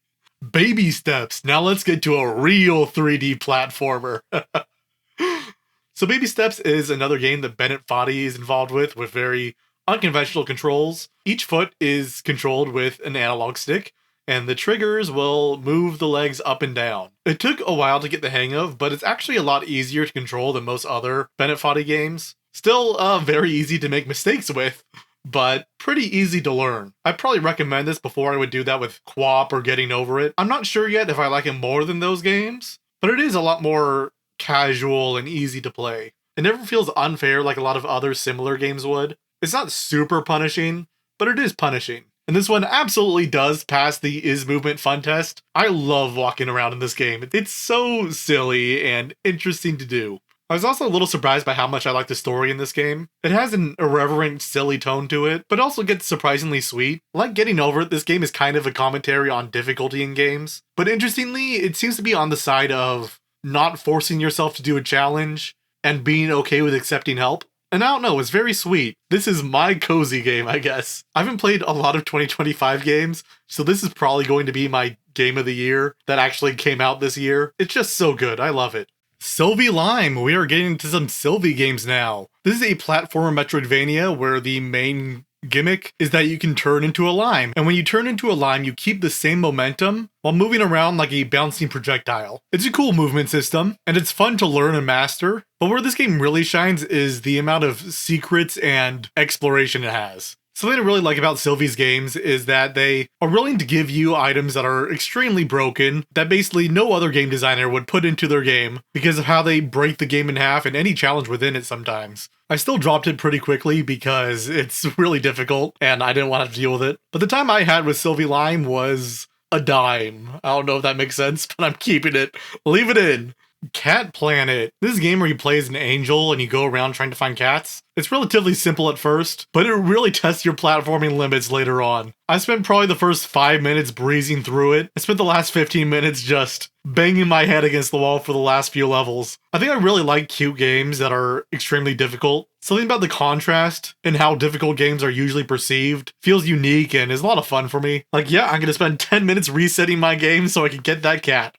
Very fun. Clockwork Calamity in Mushroom World. This is a game based around inventory systems and trading quests, which are everyone's favorite things to do in games. And I say that sarcastically, but I love this. Making a whole game that revolves around some underutilized mechanics is such a good idea. I don't know why, but it's fun to just run around and trade things with people, giving them what they want and talking to them. There's also a dungeon crawling aspect to this, where you go into little platforming areas and need to explore to collect things. And at first I didn't really understand the purpose of it, but it began to grow on me as time went on. Once you get more and more items, it becomes a lot more fun to do. And there's also a physics system, which is surprisingly helpful, and it just feels so powerful to problem solve using it. This is a really hard game to explain, but it's really something. 10MG, you're such a soft and round kitten. This is a pretty short, basic puzzle platformer. There are some unique mechanics here, but they're not utilized in a way that is especially interesting. But what is interesting about this game is that when you start it up, there's a little pop-up that says, you must wait 90 seconds to play this game. And there's like no further joke on that, and it's not like a fake out or anything. It's just telling you to wait 90 seconds before you play the rest of the game. And that is so funny to me. Jiggly Zone. This is a fan game where you play as Jigglypuff, but there are no other Pokemon in this game. It's just Jigglypuff. And this is going to be a straight platformer with only spikes and blocks as the sort of obstacles and just pieces of the environment.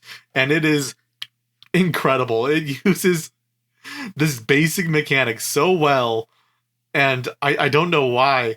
It's just like having to navigate an entire labyrinth of spikes while using just a few base mechanics is surprisingly engaging. There are so many parts in this game where I was really stuck, but I just kept on doing it because it just felt good to keep trying. I don't know. I don't know why I like to slam my head against the wall so often. Also, this game is just so creative in the way that the levels are designed. It's hard to talk about without spoiling it, I guess, to give gameplay spoilers. But there are parts of this game where you think that you've tricked it, but it's part of the design, and then it takes the tricks that you've learned and incorporates them to further levels. Also, very funny to have a cast where everyone is Jigglypuff, and there are increasingly strange Jigglypuffs in this game. It's wonderful. Also, Jigglypuff, one of the best Pokemon. Just gotta put that out there right now. Sylvie RPG 7 Elf Apocalypse. The first Sylvie game I do not like. What got me really interested in this one is that it was a bump combat RPG, which I've only really played Ys, which does that, where instead of like swinging your sword at something, you instead bump into the enemy to defeat them. Except in Ys, you have to go in a very certain angle in order to do damage and not take damage. Whereas in this game, you just run into the enemy. And it is designed around that mechanic. There's a lot more focus on dodging projectiles, attacking the enemy in the correct way. So it puts your focus on something else, but I just didn't really enjoy that aspect of it. I really thought I was going to have to be strategic in a way unrelated to just dodging things. And this is an RPG with leveling and exploration, but neither of them interested me very much. The aesthetic isn't nearly as cute and interesting as a lot of other Sylvie games. It feels a lot more standard RPG-ish. And leveling doesn't really change up the gameplay very much. It's just like straight increases the damage and defense. Which is fine, I guess, but it's not super engaging as an RPG system. Elf Bowling, you know what? This game was not as bad as I thought it was going to be. I had heard many times that this was one of the worst games ever made, but you know, it's fine. It's just like a sort of timer game where you have to have the right timing to get a strike. And it's not the most engaging thing in the world, but I don't think it's terrible. It's not that bad. I mean, the humor is a little juvenile, but so is a lot of things. Not that bad. I'm pro Elf Bowling. Teamfight Tactics. I've played too much of this game over my lifetime. Probably the only online competitive game I'd say I really got into. And part of why I did this whole project of playing a lot of different games this year and recording them and writing them down is because I played so much Teamfight Tactics last year. I'm glad I revisited this just for the chance to see how much better it is to be playing lots of different single-player games other than this live service one. Teamfight Tactics is a very well-designed game, but it is designed to be addicting. It is an auto chess game that relies on novelty and having new experiences within every game by giving you lots of different options on the way that the game can develop. And on the one hand, that's very fun. And on the other hand, it can cause you to play it too much so you can see all the different options and see if you can high roll a great game. It also made me realize how the competitive aspect to Teamfight Tactics very much relies on knowledge and understanding the meta. You can't be a good Teamfight Tactics player if you're not like religiously studying the game, even more so than a lot of other competitive games. And because I was specifically trying to avoid that, I didn't do very well when I was playing. I topped out around Emerald, which is pretty low on the rankings compared to how I was usually Masters or Grandmasters. And to be honest, I think it is more fun to be competitive, but maybe I just like winning. Crosswords Plus. I think the main draw to this game is the ability to play crosswords on your 3DS. And now that the 3DS is an old system, that appeal is kind of gone because you can play crosswords on basically any other device. So it kind of feels sad that there isn't really much of a point to this game anymore. But you know, it's there if you have a 3DS and want to play crosswords, I guess. Mario vs. Donkey Kong. Minis on the Move. This is a puzzle game where you control little mini Marios that auto run and you have to change the path in front of them in order to get them to the goal. I really don't like that the Donkey Kong series moved away from the platformers, but even considering that, I just can't get into this game. Easy puzzles are incredibly boring to go through, and in order to play the harder ones, you have to go through the easy levels. I hate when puzzle games force me to play mind-numbingly easy levels in order to get to something that is actually interesting.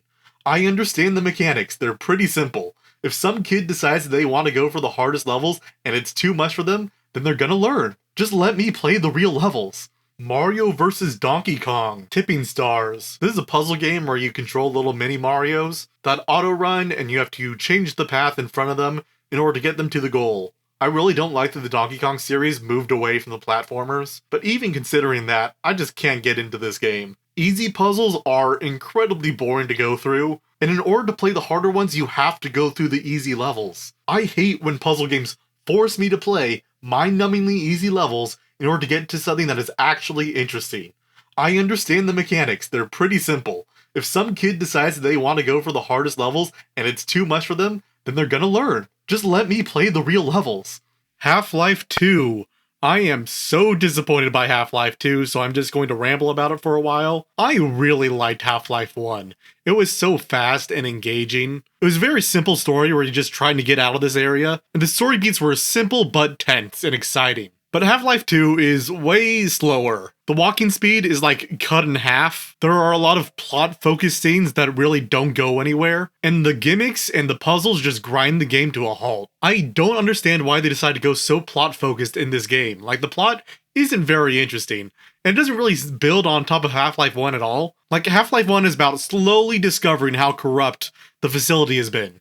Whereas with this game, it just brings that all up front, and then where does it go from there?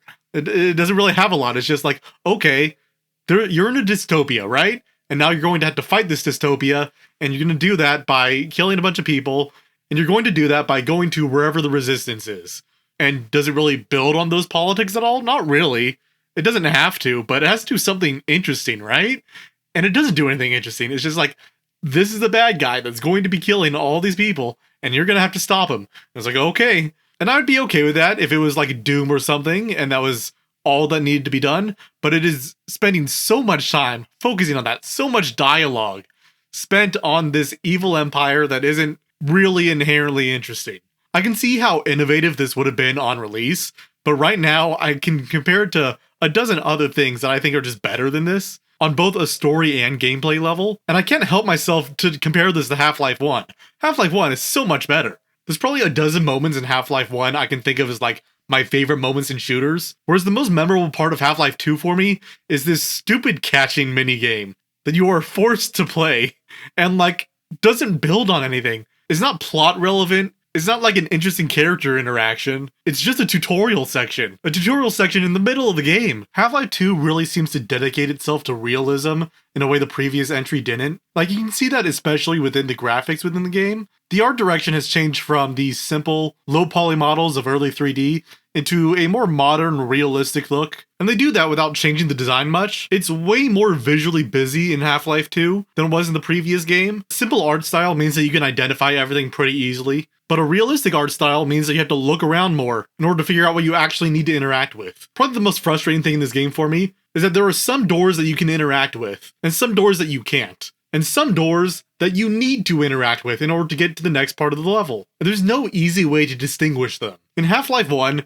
if there's a door, I should probably go through it. I should probably try opening it. In this game, because there's realistic buildings, I need to check like every single door in order to make sure I can go through it or not. I also don't like the setting in general. The fact that Half-Life 1 is so claustrophobic meant that searching for an exit was more tense and straightforward, whereas with this game, there are pretty open levels, but you still have to interact with it as if it is linear, and it ends up feeling a lot more constructed and gamey than the first game did. I can navigate the laboratory like it's laboratory, but here I have to operate as if the entire city is a straightforward path where I have to go in specific houses, go down specific streets, in accordance to what the designers want me to do, while still trying to prevent itself as neutral and immersive, which also bleeds into the gameplay as well. Because moving and shooting is so much slower, Half-Life 2 is way more focused on staying behind cover and shooting things one by one, which, in my opinion, is way less fun than running around and shooting things with a shotgun, which is what I did throughout all of Half-Life 1. If I was a real critic, I'd be judging Half-Life 2 on its own, instead of just comparing it to Half-Life 1 all the time. But I'm not a real critic, so whatever. Half-Life 1 is great, and Half-Life 2 is a massive disappointment in comparison. I'm not gonna bother with the sequels. Papers, Please, another beloved game that I am disappointed by. I was under the impression that this was going to be a very critical game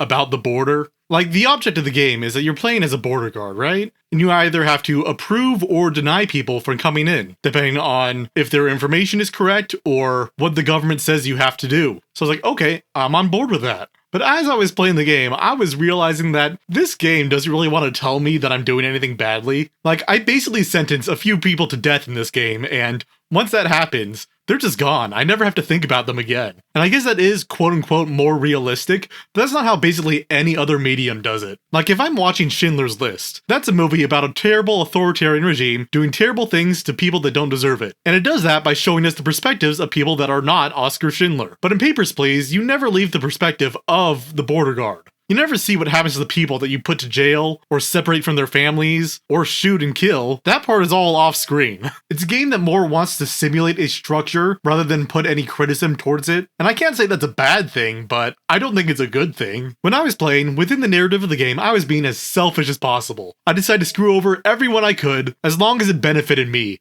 And I would help people sometimes if it benefited me. And I wanted to see how the game would react to that. And it turns out, it really doesn't. I got a lot of people killed in this game, and at no point did I have to reflect on that. Nobody offered their opinion on what I was doing was good or bad. Nobody presented their politics to me. I never had to see anything bad happen to anyone else. And nobody expressed dissatisfaction with what was happening. So it ends up being a game that is less about the politics of borders and more about how much it would suck to live under an authoritarian regime and how much it sucks to be poor. Which, you know, sure, makes sense. But I was looking for something more, especially as someone who is currently living under a government where the Supreme Court has okayed deporting people based on their race and not requiring the due process of checking whether or not they are citizens or not. And if you're going to make a game about immigration and border patrol, I think that is something that you should interrogate at least a little bit. LCD, Please. This is a LCD remake of Papers, Please. Or at least it's an emulated version of an LCD game, although it's not really emulated. Anyway, let me explain. This is a remake of Papers, Please that is set up to look like an LCD game, as in there aren't pixels that are able to change, and instead there are preset black and white images that are converted together. There's definitely a lot of love for the LCD game genre here, which I do not have. I don't like LCD games. And playing one on a computer feels really weird, considering that the physicality of LCD games are kind of the most appealing thing about them to me. Even though their gameplay is super simple, it's like, okay, this is a thing that's happening in your hand. It's about as analog as a video game can be. So playing one on a screen with a mouse feels a little bit dissonant, I guess. And the same with Papers, Please. This is basically Papers, Please, but without like any of the depressing aspects. There aren't any choices that you're making in this one. You're literally just comparing faces and nationalities from people to passport and approving or denying based on if they match or not. So it's basically a memorization and matching game. I don't have a lot more to say about this game in isolation, but it really does inform my understanding of Papers, Please. Like, the fact that this remake works as well as it does kinda shows the context beyond the rest of Papers, Please doesn't really matter as much as you might think. You can play these games very similarly without losing a lot, although I would recommend the original because I don't like LCD games. Moida Mansion, another LCD game. This one feels much more impressive because it's like a full point-and-click adventure game within an LCD space with very limited buttons and positions on the screen. The plot basically revolves around searching around this mansion where there's a monster, and you gotta save a bunch of kids that are hidden in there. It is about the best possible version of a point-and-click adventure game in an LCD format, which is to say that it's not the most fun thing in the world, but it's very impressive that it was done. This is easily the most ambitious LCD-styled game I've seen, which isn't saying much, but it is pretty cool if you are interested in that kind of thing. The Republica Times. This is a game where you are editing a newspaper and choosing what articles to go on the newspaper every single day, but there is government interference, and there is an authoritarian government that is threatening you to get them good publicity. So like Papers, Please, this has a very systems-based morality and storytelling to it. And again, like Papers, Please, it's very clearly a game that is trying not to be politically partisan about how the government should be run, which is very awkward. There is simultaneously no ideology in this game, and also no truth. You never have any idea about what is really going on. And there's also no history. I'm beginning to realize that in a lot of video game dystopias, there isn't really any context about what makes it a dystopia. There's just kind of a government that is evil for some reason. And there isn't really a lot of deeper introspection on that. I find this especially frustrating in the Republica Times, because this is a newspaper about events. And the way that history is recontextualized or not is kind of essential for the way the propaganda operates, as well as, well, the underlying political beliefs and the political structures that surround them. Authoritarian governments don't just censor the news to make themselves look better. It's part of a whole political system. And again, I feel that is essential if you want to make a game about that. Alright, I'm finally at November. I've caught up to all the games that I played from July to October, which has been a whole hour of content, it looks like. It took a real long time. But now I can just do my November games, as usual, one by one. This video has been a lot more work to make than I originally envisioned. I'm probably not, but I feel like I'm spending more time on this than I am with, like, my main videos. Which is too bad because my analysis has very clearly declined over the past few months. I originally envisioned full analysis videos for each game that I played, with full editing and everything, but I've gotten a little bit lazy, I think. But I've turned a little bit more away from analysis and more towards straightforward reviews, which I gotta say, I'm not great at that. I have a lot more respect for reviewers now. Articulating interesting opinions on a schedule, on demand, is a lot more work than it might seem. But you know, I'm this far into the project, I can't give up now. Just 2 more months to go. Mightier, although I keep wanting to say Mightier. This is a puzzle platformer that you're supposed to draw out different platforms based on different elevations that the game gives you, and you then have to jump around and get collectibles using the platforms that you made. I usually see this concept done in a 2D space, so it's really cool to see it done in 3D. A lot of difficulty in this game is in trying to change your abstract system of the map and moving it into the real world, or like a real simulated world. Not real at all, a 3D world. And it's interesting to have a puzzle game where I can only see the flaws after I've built it and I've interacted with it in physical space. Another cool thing about this is that you're supposed to print out the levels and draw it yourself on paper and then scan it in, but I just used my mouse. I didn't do that because I'm lazy and didn't want to use paper, I guess. But it is a cool concept. I know it kind of looks like a tech demo, but it is a surprisingly in-depth puzzle game. I can see myself playing more of it if it wasn't a difficult game that requires a lot of thinking, and I have not been in a puzzling mood lately. 6 Degrees of Sabotage is a logic puzzle disguised as a mystery game. The narrative in this game is basically that you are tracking down a criminal organization and you have to track the starting and ending person and figure out who they're associating with and deduce who the criminals are. In reality, this is solved basically through deduction. It's a fairly simple exercise. I think that most people are going to be able to figure it out. Or maybe I've just done enough logic puzzles where they don't really faze me anymore. It's also a randomized game where the actual background behind the criminal organization doesn't really matter. It really doesn't feel like solving a mystery. I guess it's fine for what it is, but it's not what I want. The sea has no claim. In this game, you play as like a search and rescue person, and you have to find people in the ocean by choosing different objects and deducing where they are by using all your different searching abilities with like boats and planes and stuff. They all have their own unique thing to deduce stuff. I'm gonna be honest, it's kind of late. I don't have any analysis on this game.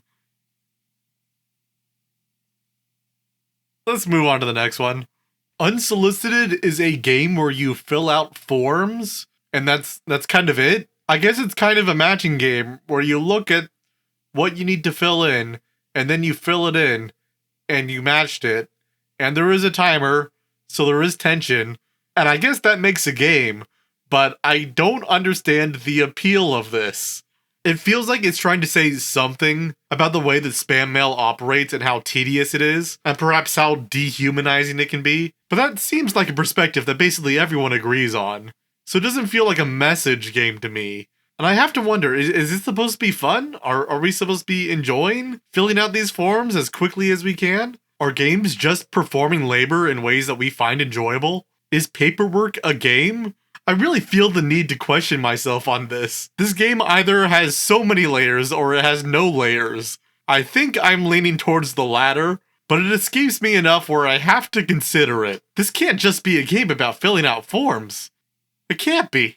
But it was so boring, I'm not going to make the effort to find out. So I guess that will forever be a mystery. Psychonauts. I had heard that this game was mainly good for its narrative and not the gameplay, and they were right. The dialogue in this game is some of the best I've ever heard. I have laughed more in this game than I have in basically any other. The characters are fully realized and interesting, and yet the gameplay is so frustrating sometimes. I'm not going to say it's bad, but it can feel pretty janky. There are multiple times when I try to double jump and it just doesn't come out for some reason. Platforming is fun overall, but the combat is really where it gets me. Fighting in this game is slow and boring and frustrating all at once. But man, the actual experience of playing it and interacting with all these fun characters and worlds makes it worth it anyway. The main concept of Psychonauts is that you're diving into people's minds, and the levels are visual representations of their thoughts, which can get a little bit psychoanalytic-y for my taste, but it is a great excuse to have some really fun, wacky levels.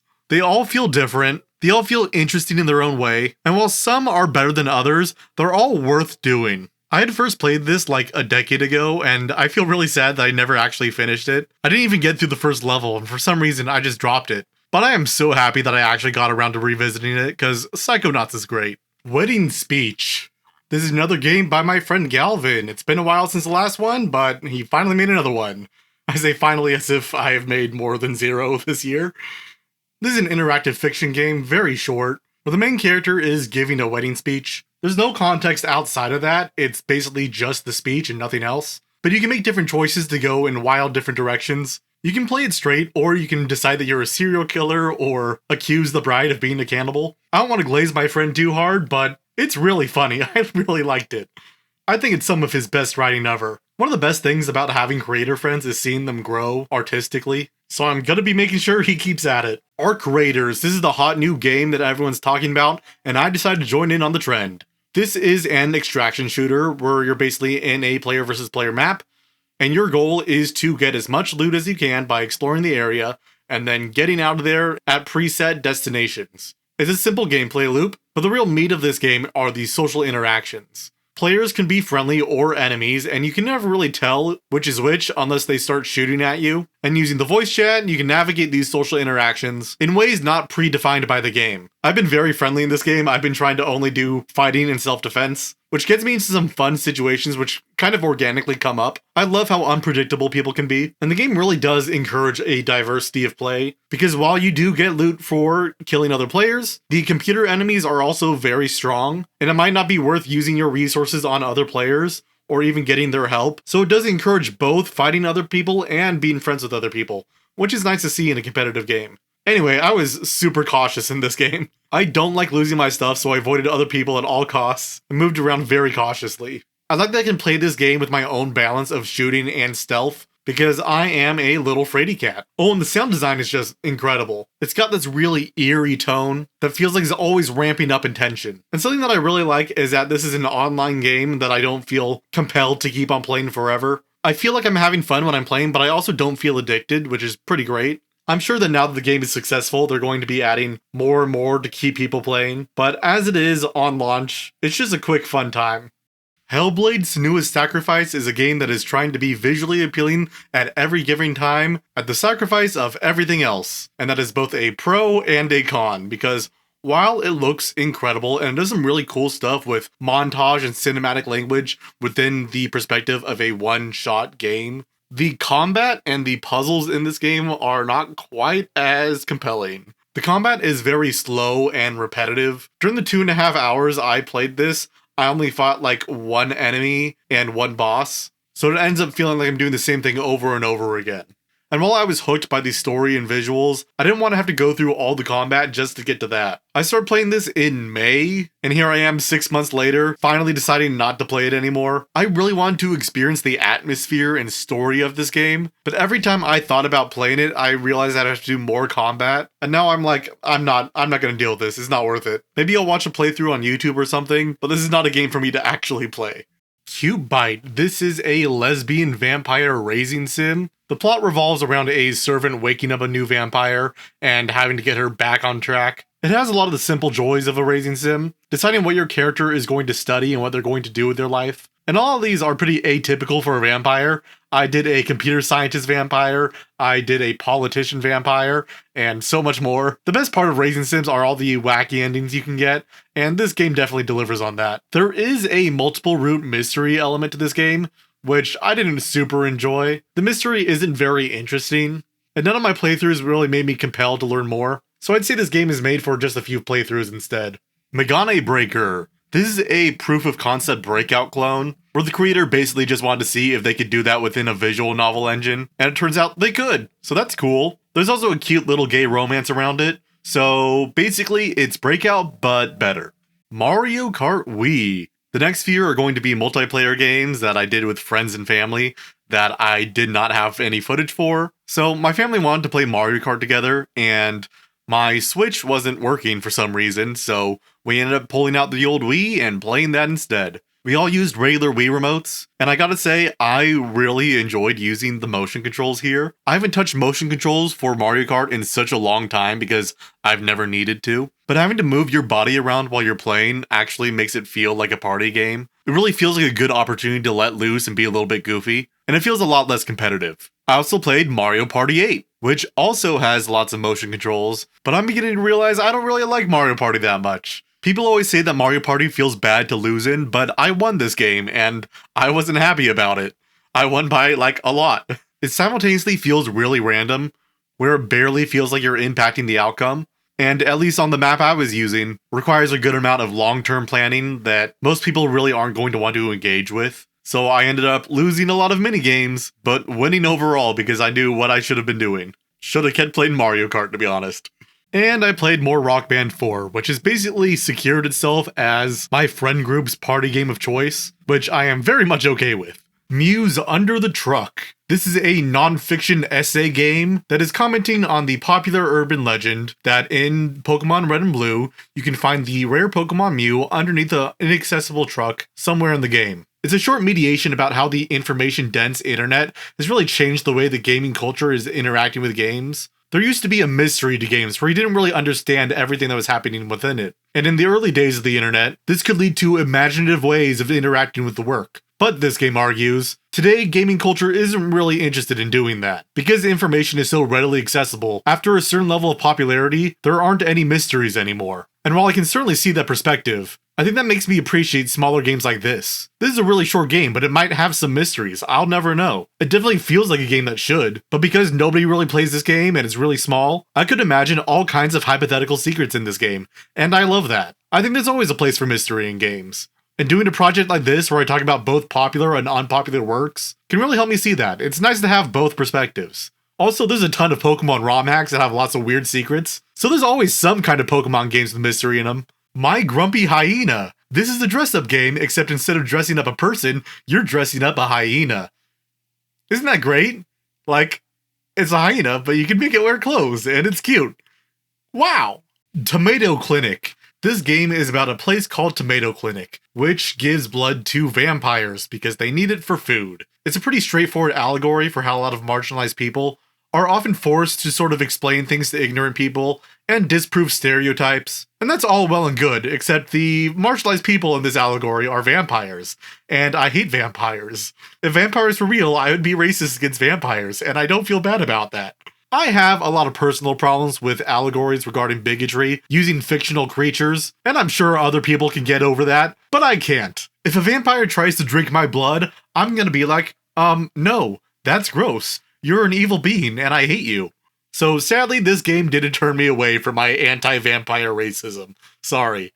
Two Girls Make a Game. This is a visual novel about a girl named Ella and another girl named Shiro who meet each other at a game jam and decide to make a game together. Ella is a kind of excitable social person, but Shiro is a lot more quiet and socially awkward, and the game is largely about Ella and Shiro connecting with each other. From Ella's perspective, you might get the sense that Shiro isn't really interested in talking to her or working on the game together, but as you play more, you figure out that Shiro is actually a lot more social online, which is expressed both through her dialogue and the fact that the not Discord messages are in color, whereas the rest of the game is in black and white. As Ella, you get to make choices about how to communicate with Shiro, which basically amounts to rewarding the player for allowing Shiro to communicate in her own way and adapting to her needs. It's a very sweet and straightforward game, encouraging people to be more understanding towards people who can be socially anxious.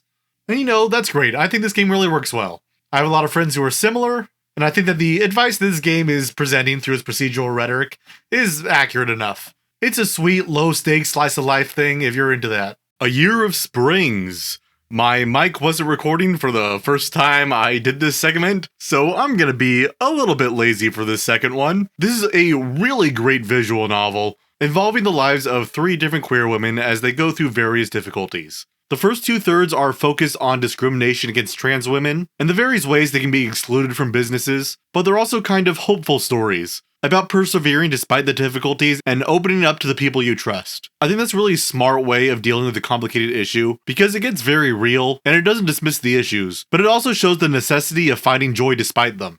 And the third part of this game focuses on an aromantic asexual character, which I think is the first one I've actually played in a game that isn't a robot. I'm not counting robots, which is a fairly typical coming out narrative, but there's not a lot of coming out narratives for aromantic or asexual people, so it still feels really novel. And it's also pretty open-ended about it as well. This character starts in a relationship as she begins to understand her identity, and what she decides to do with that information is pretty open-ended. So if you're an aromantic or asexual person, and you identify with the character, you can find your own way of relating to the problem and figuring it out yourself. Pretty cool.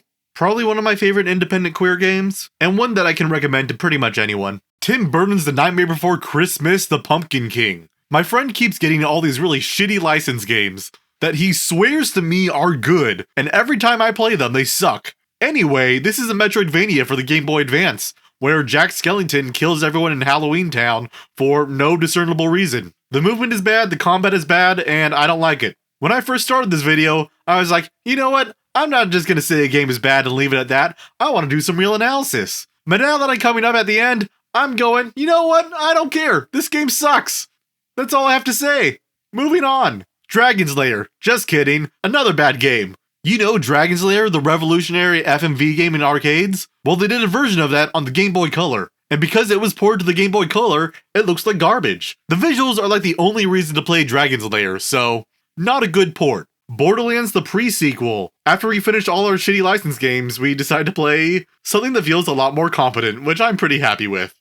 Maybe my standards were lowered a bit playing those other games, but the whole Borderlands thing with the looter shooter elements and crass humor makes for a pretty good co-op game. I'm not really paying attention to the story, but my friends and I can show each other the guns we got, we can riff on whatever the characters are talking about, and have an overall good interactive experience. But you know, I like my friends. It means basically any co-op game we play together is fine. Saying that I like a co-op game is like passing PE. You basically just gotta show up and you clear the bar. So, good job, Borderlands the pre-sequel, I guess. Galaxy Princess Zorana is a racing sim strategy game where you play as Zorana, the prospective empress of the Galactic Empire. Zorana's goal is to get the votes necessary to gain political power by any means necessary, including blackmail, seduction, combat, religion, or even normal political policy negotiations.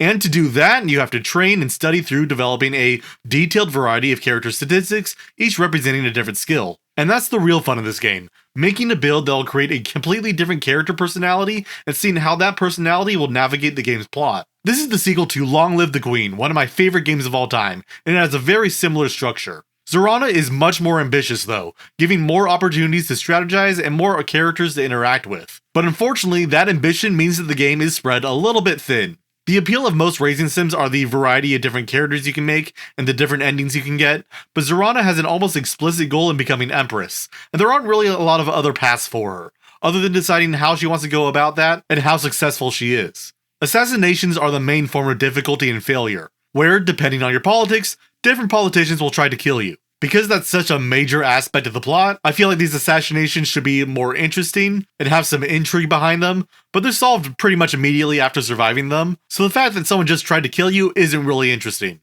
Zorana also has an overarching mystery to encourage multiple playthroughs and multiple builds, but the core mystery isn't very gripping, and I never really felt compelled to engage with it. But despite all that, it is more Long Live the Queen, so I'm pretty happy about that. There aren't a lot of good racing sims out there, so while I am a little bit disappointed, it's still one of my favorites in the genre. Also, I was a Kickstarter backer, so my name is in the credits, which makes me pretty cool. Marin's Day. This is a cozy game where you are in a little village that's having a little festival, and you need to recruit all the villagers to join the festival and have their own little stand. And you encourage the villagers to do that by doing fetch quests with them, finding what they need, and telling them to go do the festival thing. I wasn't super invested in this. I'm not a big fan of fairs and festivals, and I think I would enjoy them more if people sold less stuff at them. So the end goal wasn't something I was passionate about, and the fetch quests weren't super fun either. I guess it was cute and stuff, but not for me. Super Metroid Map Rando. So I'm a big Super Metroid fan. It's been one of my favorite games for basically my whole life. But I'm not actually that good at Super Metroid, and it's a really popular game to randomize, but I've never really done that because I don't know all the special tricks that you need to do to navigate the game. But luckily, Map Rando is a randomizer that'll make things a lot easier. You can input all the different techniques you know how to do and all the glitches you know, and then randomize the game based on that. That was really great for me because then I could actually randomize Super Metroid without getting stuck. And I can really see the appeal, but I also underestimated just how much time it would take for me to beat it. It took like 8 hours, whereas I can beat regular Super Metroid in like 2 or 3. I think I prefer the vanilla experience, but you know, I'm glad I did this. Probably not going to do it again anytime soon though. Steven Spielberg's Director's Chair is a game where you work with Steven Spielberg to make a movie, using pre-recorded clips that he's directed. There's some management sim stuff, where you control parts of the filmmaking process, but really this game is about editing. Editing pre-recorded clips and making your own movie out of it. The editing software is a little bit tricky, but I think I managed to make a good movie out of it. Show don't tell, am I right?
But the lady needed her freedom. The scene. God. I'm so fucking good at making movies. Dispatch. Me and my friend banged this one out in like one day.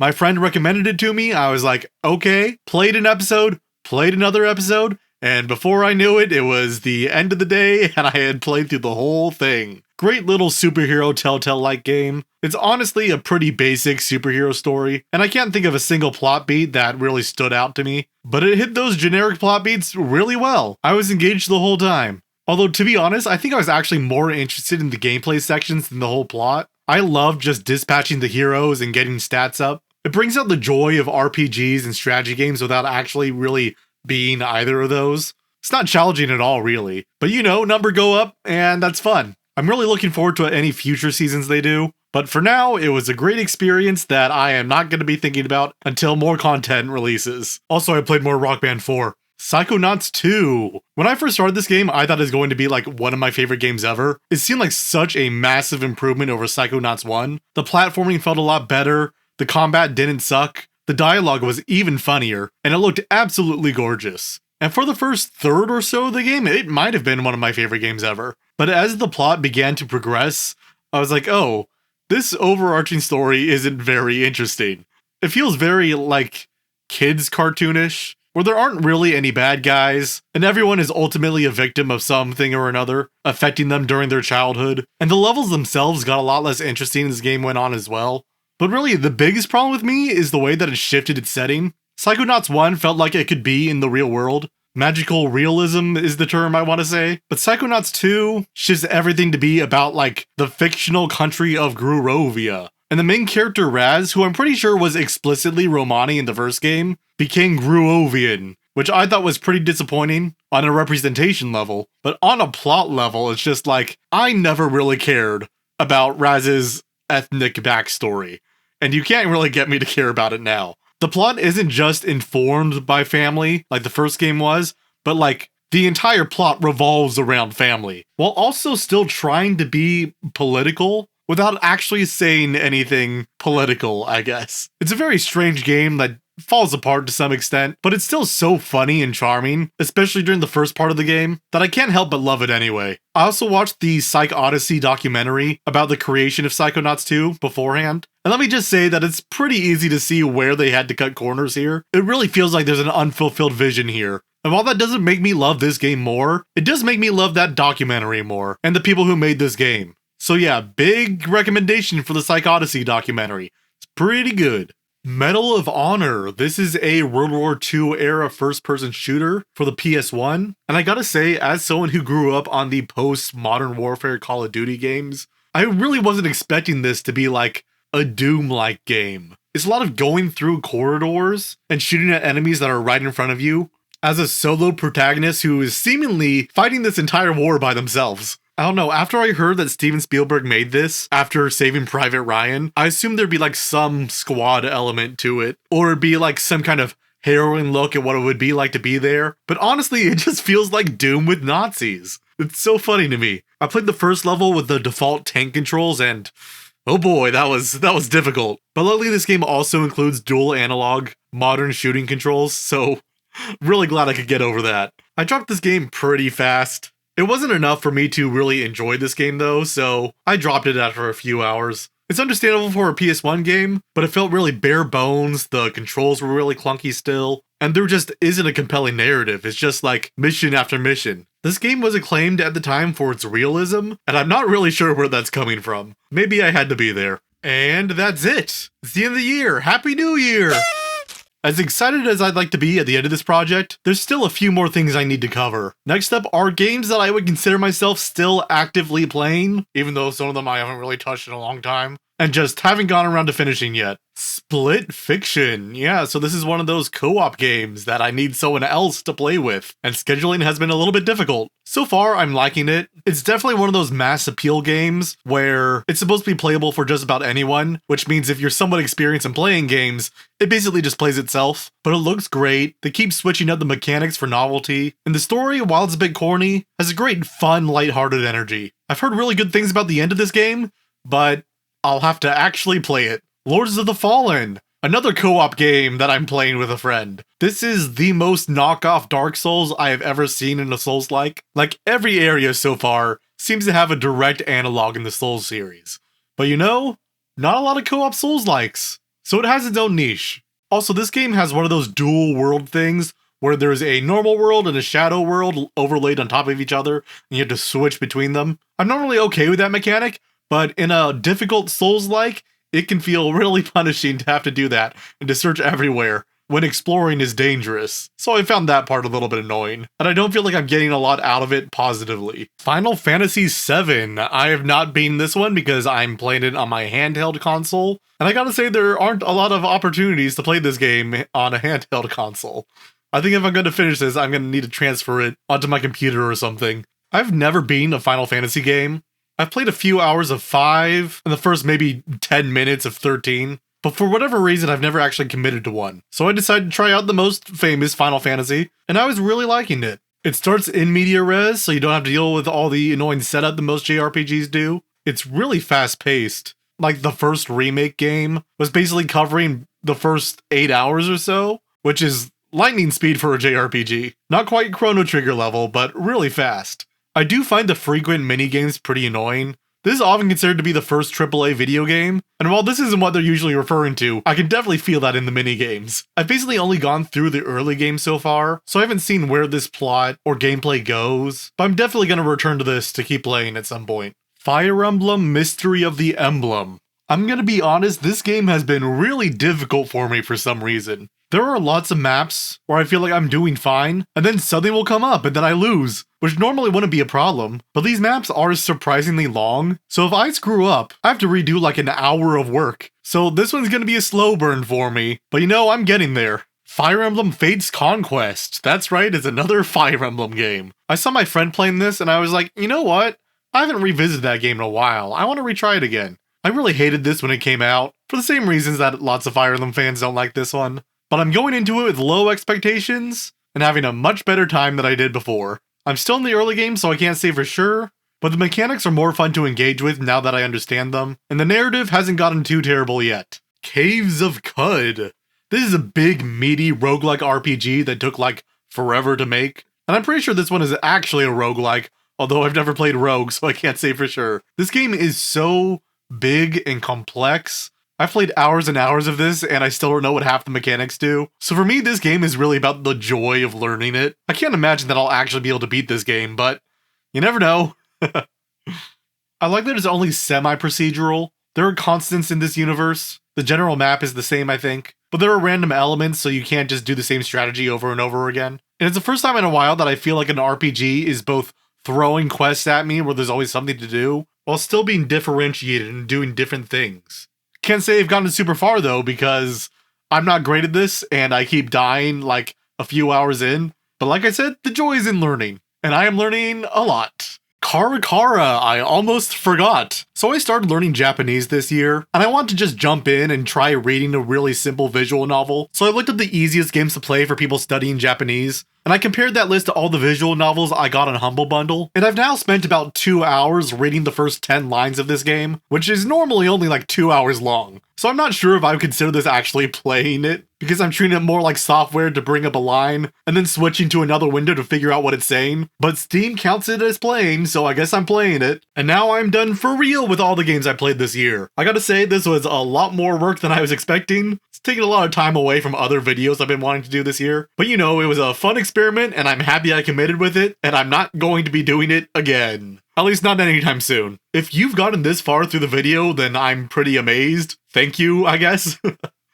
I'm ready to admit this project was way more for me than anyone else. I was really thinking that this would improve my writing and reviewing skills, but because the workload got so overwhelming, I started half-assing it, and I don't think I really improved that much. But I do enjoy the journaling aspect of it. Documenting all my experiences and having to externalize them has really made me understand my relationship to these games better. And I think I will continue doing smaller scale versions of this. Maybe if I really just want to talk about a game, I'll put something up on my second channel. And I am journaling all the games that I'm playing on Backlogged, which I'm going to put in the description. Hopefully, if you're watching this video and you liked it, you'll also enjoy those. And with that, it's the end of the year, so I'm doing my top 10. As a fun little experiment, I have all of my top 10 written down right now from memory, and I'm going to be presenting that now, and then I'm going to be watching over the video again to see if my opinion changes. I'm wondering if there's any games that I forgot about, or if my past self will be able to, like, convince my present self to change my current opinion. I'm not sure what that will say about me if I am convinced, but it'll be a fun little experiment. Here we go. Number 10.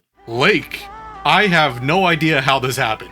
I don't think I liked this game very much when I first played it, but in the months afterwards, it stuck in my mind in a way that the other games haven't. It was really glitchy, the dialogue wasn't great sometimes, and the plot is pretty cliche, but that core feeling of just driving a mail truck and listening to the music has really stuck with me, especially contextualized within the story of figuring out what's important in your life and just taking some time to think. I'm reminded of this game sometimes when I'm going for a drive and just sitting with my thoughts. Something I like about these year-end lists is that I can talk about my longer term experience with these games. A lot of reviews talk about the short term benefit that art can have in our lives because it's more of an immediate response than a long term thing, and I do think that's valuable, but being able to look back on art that I've experienced and think about what this game means to me when I'm not playing it feels even more important to me, and I think Lake is the game that benefited most from that. So my year-end review is that this is a game that is really great when you're not playing it. Great compliment, I guess. Honestly, my number 10 slot was pretty competitive here. I would put a pretty wide margin between this and the rest of my top 10, but I guess Lake lucked out here. It really is the coda of my list. And by coda, I mean the movie coda that won Best Picture, not the actual word coda, which would also make sense in that sentence. Good save. Am I gonna end it there? I think I'm gonna end it there. Number 9, Donkey Kong 94. Unfortunately, this is kind of the other side of this approach, in that I really remember loving Donkey Kong 94 when I was playing it, but now that it's been a few months, and I'm not actively playing it, I haven't really thought about it since, and other than the final boss theme, which is a banger, I can't remember any specific level off the top of my head. But while I was playing those levels, I know that these were like some of the best platforming I've ever seen in a game, so I'm kind of just riding that high still. The controls are both fast and creative for a 2D platformer, especially on the Game Boy, and it does a really good job iterating on its core mechanics without being overwhelming. Or at least, like I said, that's what I remember, and I don't remember much. Guess I'll have to replay Donkey Kong 94, how terrible, oh no. Number 8, Metroid 2 Return of Samus. This game is so cool. I feel so bad that I played the remakes instead of this one for years, because I think it's one of the best in the whole series. I love the black and white, I love the tiny field of view, I like how cold and empty the atmosphere is, and I love the minimalist sound design. It kind of feels like a contemporary art game that is trying to be subversive about the genre, but it still feels really fun and easy to just pick up and play. I genuinely can't think of another game that is so creatively bold while still being easy Nintendo-style fun. And because of that structure, the ending with the baby Metroid hits way harder than either of the remakes. It's definitely not beating Super Metroid for me, but man, I love this game. Number 7, Venoneth. This is another atmospheric sci-fi game, so I guess I have a type. But what I really like about Venoneth is that it is so agnostic to life. There are no characters, there is no language, no signs of culture. It's just geology machines. And the art direction really makes those two things just stand out and uplifts them in ways that subject-focused art doesn't really do. It kind of reminds me of experimental documentaries if they were translated into a game, focusing on the interplay of objects with each other and producing phenomena that is separate from the experience of living things. Also, I'm pretty inexperienced in the marble game genre, and I feel like there's a lot of unexplored space there, so I want to check that out too. Number 6, Anthology the Killer. Now here is a game that means more to me when I'm not playing it. I basically didn't understand a single thing when I was playing this game, and I felt so confused that I just couldn't get anything away from it. But now that I've removed myself from that situation, I'll occasionally just remember things from Anthology the Killer and go like, wow, I've never played a game that's done that before. Or, this actually means something to me now. Or even just like, oh wow, that was really funny, or wow, that was really weird, wasn't that weird? It's very strange to me to have a game that is so memorable in the individual parts, but like on the whole, I still don't really understand. I think I'll continue to ruminate on bits and pieces of this, and then a few years later I'll replay it and go like, this is one of the most important games I've ever played. I feel like I'm kind of betting on this game that'll be more important to me in the future, but like I said before, I really value a game that makes me think about it long after I beat it. And that's still true even if those thoughts aren't fully comprehensible.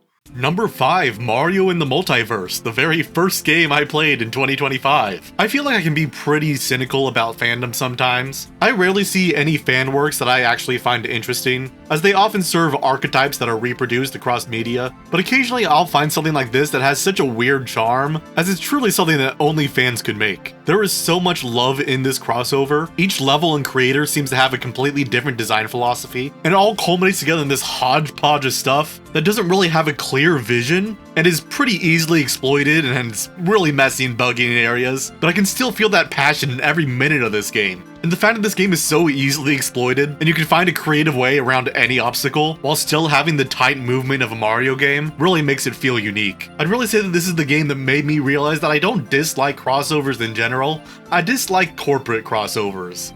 And I love whoever came up with the idea to combine Environmental Station Alpha, Splatoon, The Walking Dead, and Mario all together in one game. It's such a weird combination that only exists because the creators liked it, and I think that's beautiful. Number 4, Baby Steps. I'm just gonna say this is the only game in the top 10 that actually came out in 2025, so this is by default my favorite game of 2025 that actually came out in 2025. I was looking forward to this game for like the whole year. I'm a sucker for these fighting games, and just being forced to learn a whole new control scheme where I can feel the growth in my understanding as I play through the game. And I'm really amazed that they managed to find a way to make a narrative out of this that isn't just like retreading getting over it. It's not like a mediation on difficulty again, although there is an element of that, but it manages to use the feeling of its gameplay in order to inform character, and the way that the main character navigates through the world in relation to other people in a way that actually feels novel. Also, the story is weird and it's gay, and I don't want to spoil it or anything, but I do very much enjoy games that are weird and gay.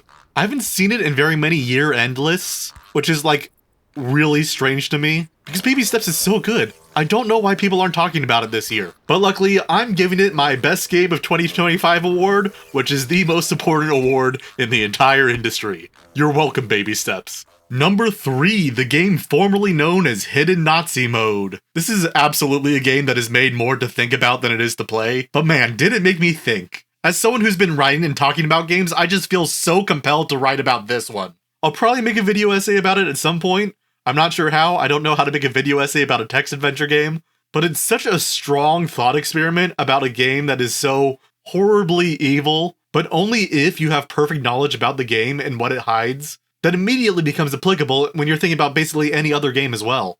We experience video games as incomplete text in relation to basically every other medium, which is something that the game formerly known as Hidden Nazi Mode both recognizes and sees the implications of. It's too complicated a topic for me to improv in a few minutes of this 3-hour video, but I promise I will be expanding on these thoughts later. Number 2, Half-Life. I loved Half-Life so much when I played it, and after playing Half-Life 2, I love the first one even more. Every time I think about something I hated in Half-Life 2, I think about how Half-Life 1 didn't do that. Every time I think about how slow and boring Half-Life 2 is, I think about how fast-paced this one is. And every time I think about the cheesy, generic hero worship in Half-Life 2, I think about how cool it is that Gordon Freeman is just some everyman guy in a sci-fi Die Hard scenario. And maybe it's just that Christmas cheer wearing off on me, but I really want more Die Hard-like games. Half-Life is so visual and immediate, constantly pushing you forward to get through the next thing, because it seems to know there is narrative value and tension in just running away from the bad guys. I love hurriedly running through enemies just searching for a way to get out. The puzzles are fast and intuitive, in a way that is carefully designed to be beaten by anyone, but still makes me feel really smart while I'm doing it. I think Half-Life is like the epitome of what I want from a big spectacle shooting game.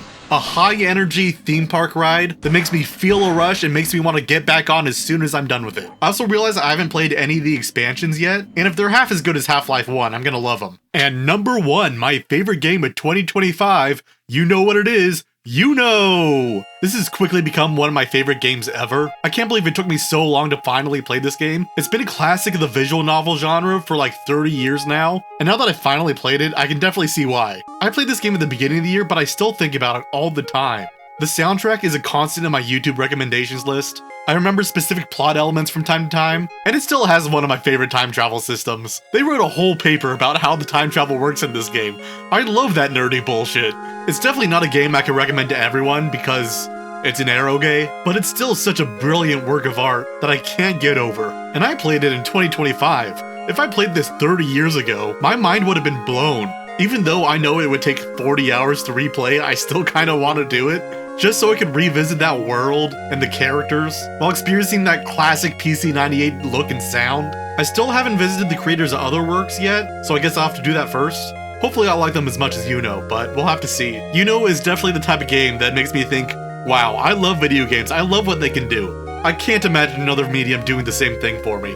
And I love that I've been able to explore so many new and different things this year. I almost certainly played more games this year than I have any other year in my life. And I'm going to take some time to do some reflections, but first I have to watch this entire video over again and see how my opinions have changed. Time to reminisce. Holy shit, how did you guys sit through that whole thing? Okay, it wasn't that bad, but I wish I edited it up a bit tighter. A lot tighter. Because it seems like a lot of this video can drag just a little bit. Just a little tiny bit. I'm afraid I'm going to have to keep the editing the same just for the integrity of the project, but I'm doing so with great sadness. I will say that my discussions weren't nearly as bad as I thought they were going to be. I had a pretty big fear that I was going to come off very superficial and like distilling things down to just if I liked it or not. But I actually found the perspective of my past self to be pretty interesting. I'm pretty good at this whole making videos thing. Well, maybe not this one, but better than I expected. Also, oh my god, this video made me realize how many phrases I overuse. I haven't watched any of this video in the past year until now, so I did not realize how many times I would be using the phrases, I gotta be honest, interesting, novel, cozy, or just like, I don't know. But overall, it was a really nice experience to look back at my past self and see how I experienced these games throughout the year. A lot of these games I was surprised that I played this year, and there were a surprising number of games that I just completely forgot about. Also, I forgot I had COVID this year. That happened! And with all that new information I got from watching my own video, I have a few more edits I would like to make to my top 10 list. So here is the old list, and now here is the new one. So first thing is that I bumped down Half-Life. I had completely forgotten about how much I hated the platforming in that game. It usually wasn't too much of an issue, but when it was an issue, it was really an issue. Still loved it overall, but it is enough for me to bump it down a little bit. And likewise for Mario in the Multiverse, the Pizza Tower level is so bad that even though I wanted it in my top 10, I realized I had to put it on the very bottom. Which means I got rid of Lake. No more Lake, you're gone. And instead I put Blue Jeweled at 8, which I realize is just like a simple satirical comedy game, but it is so funny. And the satire is really effective, especially as I've been learning more about modern gambling systems and how many slot machines are basically just match 3 games now.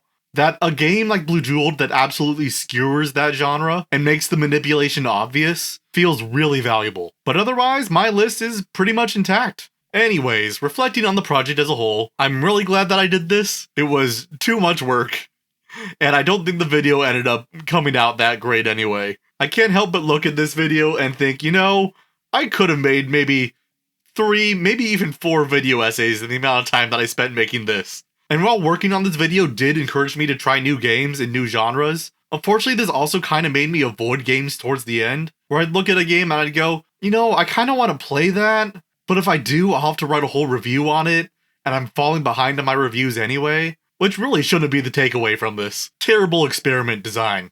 You really gotta separate the researcher and the subject, or else it's gonna fail. But again, on the whole, an interesting project to do, and I hope some people enjoy watching this. It is an interesting variety grab bag, I guess. So someone's got to enjoy it. It's been a long year for multiple reasons. I haven't been able to release as many videos as I would have liked to. And for a while after my next video, I'm thinking that I'm going to be doing a few more less research-oriented videos, so I could also do some casual ones that don't take nearly as much time to research.